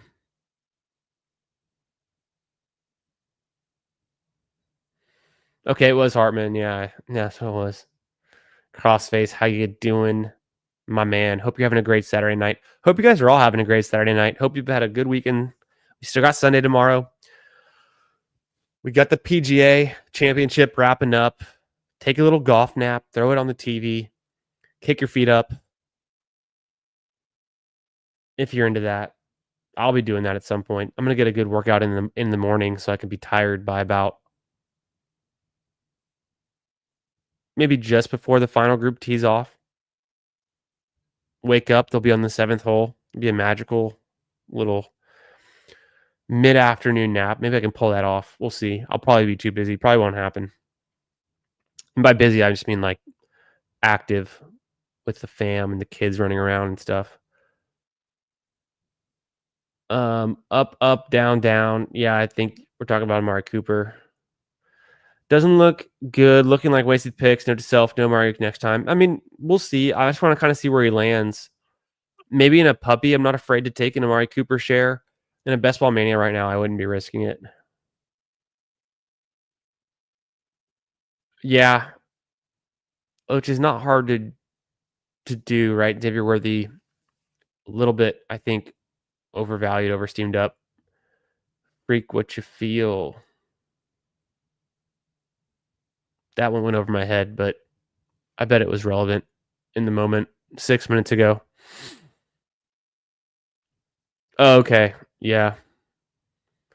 Yeah. Okay. So, yeah, ninth kind. Just kind of getting into those that like Player Profiler is probably one of my favorite sites just to look at all this advanced metric stats. They've got a lot of good stuff there, right? So it's kind of just fun to look at and then try to bust our priors, change our mind, test out some theories we got. We think some players are good. Maybe they're actually bad. We think, guys are productive. They're actually underwhelming compared to expected. I don't know. Just fun things to look at. It's not the end all be all. It's a fun site though. Get us some data. I don't think I'd even reviewed this team yet. But no, now I've learned something. I've learned that it was Amari Cooper. The reason he was bad last year was he changed teams midseason and he had a wrist injury. Yeah, he's 31. Yeah, he had a career worst season. He's still a good receiver. Maybe he does bounce back. So I want to see him land somewhere. And I want to hear more good news about what he's doing. Until then, I might feel like I might not be. Where does he even go? He doesn't even register in my. He went undrafted, so he's not really even hitting my register. I don't have him ranked. I've got my ranks in here. I don't know why it's not showing up. I guess it doesn't show up after the draft in these completed drafts. That's weird. I hadn't noticed that before, but I've got my ranks loaded. Had updated them a little bit today. Nothing major. I think I moved Kamara up a few spots. 3.582 build. Went with Kyler Murray because I passed on Joe Burrow and I couldn't land Jaden Daniels with my first two picks, Jamar Chase, Terry McLaurin. So it makes sense to play on the Cardinals side, though, if you're going to have Jamar Chase. Don't waste a good Jamar Chase team. Play it through the Cardinals if you miss out on Burrow or you just don't take him. Jared Goff goes with my Jameson Williams. The defensive coordinator, Morton, for the Lions says he wants to keep things status quo. He's not going to change up the offense. He wants to keep it the same way it was last year with Ben Johnson. Now he's moved on to the Bears. We know that. So then hopefully they can keep it rolling, be one of the top scoring offenses, if not the top scoring offense. Jameson Williams ready for a breakout. If last year wasn't already a good enough breakout, I'm way in on him. So him with Goff is fun. Got the Jordan Mason bring back. Almost got Ty Felton. Almost got Isaac Tesla. Didn't work out. Instead, Jordan Love with Matthew Golden. Dontavian Wicks. Couldn't land Kraft, but I got Savion Williams, one of my new favorite players to draft in round 18. I don't think we took any Ravens, though, but it's just kind of how it goes. So a really strong QB room. I could easily have stopped with Murray and Goff, but it made too much sense to get Goff and Love. Slight fall on Goff, and then Love take him above ADP. Yeah, I like Dak Prescott and Love are two guys I've got ranked ahead of ADP for sure. Same thing with Penix. I got to build more Penix teams. I got to take London a bit more. I found that I'm not taking enough London, and then that makes it's harder to build out a strong Penix team if you're not taking as much Bijan, because I'm taking Gibbs over Bijan, and if you're not taking as much London, I'm taking a bunch of Mooney, but then it's hard to get Penix to fall on that side of the board. So I want to get more Penix teams, probably with London, maybe a few with Bijan when I do take Bijan. Hampton, Judkins, Mason, Ray Davis, Dobbins. Let's hope Dobbins lands somewhere good. Maybe Ray Davis takes over more of the role. I think Jordan Mason's just a better running back on a good team in his backfield. Hampton and Judkins, a lot of upside there. Chase and McLaurin. Anytime you can get the top 2 touchdown scoring wide receivers from the previous year, why not? How's the situation changed? I think Washington added Debo, right? But pretty much the same thing. Maybe Jaden Daniels can keep it going. Big connection with Terry McLaurin. Jamar Chase.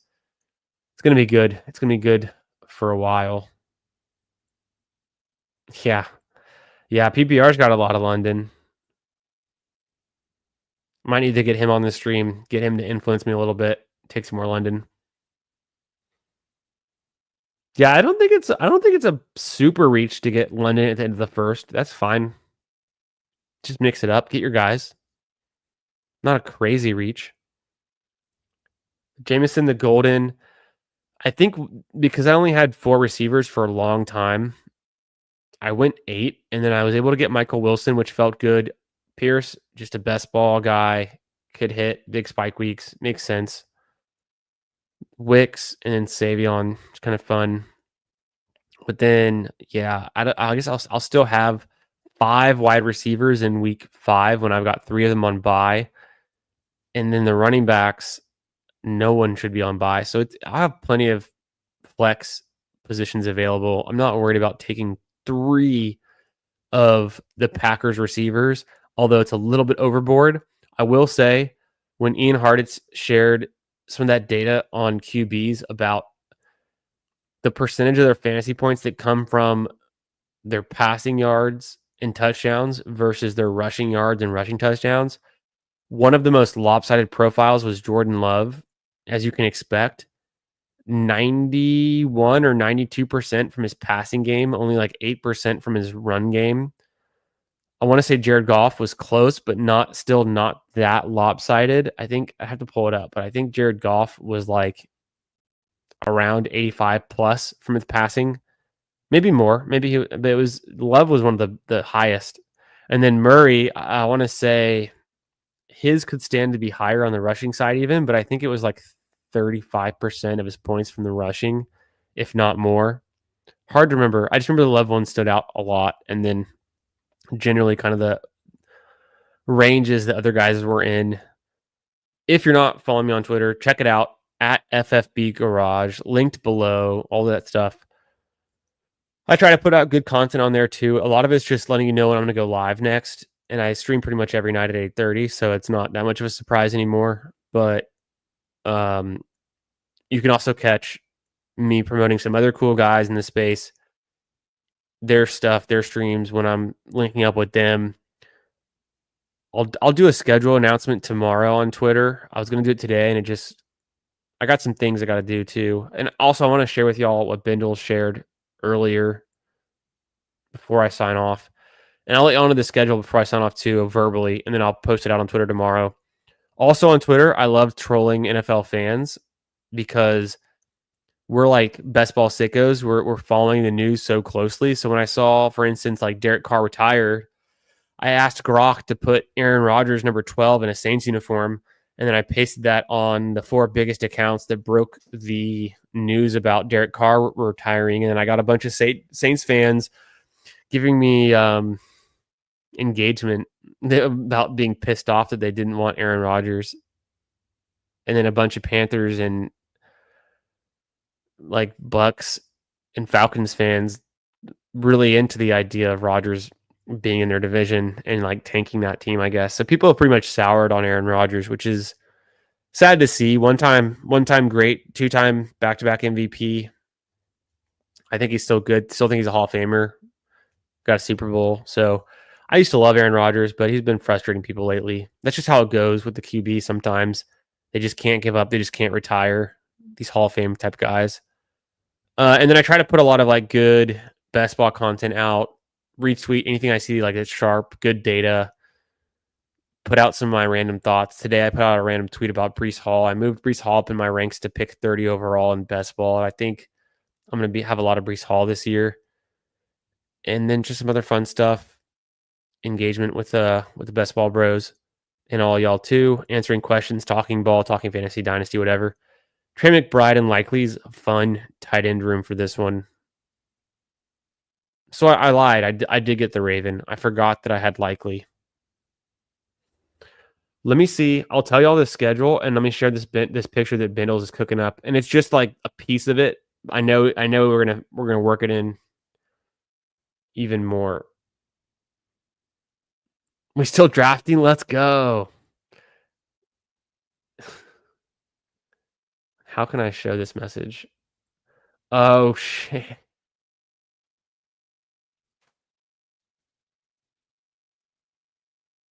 Nice. Bindles just shared with me a video he cooked up. A couple videos. Damn, these are cool. Tune in Monday night, 8:30 p.m. Central.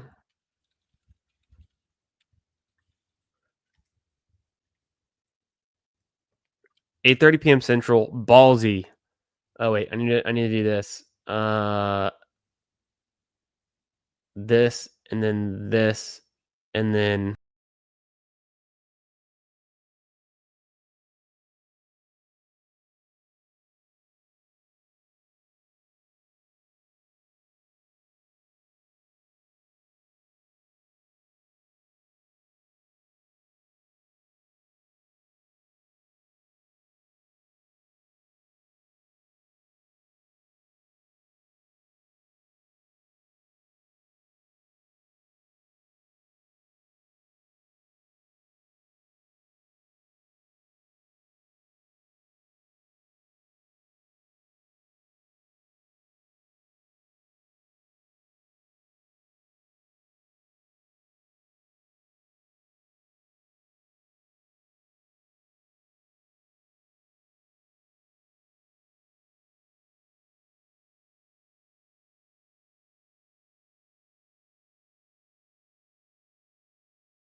And then I forgot I wasn't showing myself. Thursday, after the Fanspeak Network Sibling Showdown stream with Meg and Steve, Meg's going to come on the stream. We'll do a Best Ball Mania, get some of her takes, talk about her new contributions to the Fanspeak Network's Best Ball subscription, which I'm a subscriber to. You all should consider doing it too. I think it's super sharp stuff. It's like Meg and Steve are taking everything you need to know about best ball in the context of fantasy football. They're filtering out all of the noise and they're getting it down to just stuff you want to know, whether it's the rookie articles they're putting out. They're doing exclusive rankings and other content and shows for their subscribers. Super good value. I think really good content. So I'm into it. You can subscribe to them. It's part of their premium Substack subscription. And they just launched it this month. So something cool. We'll talk all about that Thursday. Friday, got something cooking. We'll see. Don't want to announce it yet. And then next weekend, we'll get right back into it. So that's the full next week. Tons of good stuff coming up.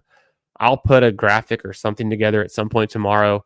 Tweet it out. Probably post it on the YouTube as well for all those things coming up. But be excited. Be here for it. It's going to be a good time. Appreciate y'all all, of course, for being here. There's the preview. You'll have to tune in. I'm not going to share the Bindles media yet. It's a lot of really cool looking stuff. Just the vibes. But tune in Monday. Hope to see y'all there. Ballsy, the first official episode. We did the little preview on last Sunday. So the 6 days ago. If you look on my channel, there's an episode. The thumbnail stands out. It's the one that you're looking at right now.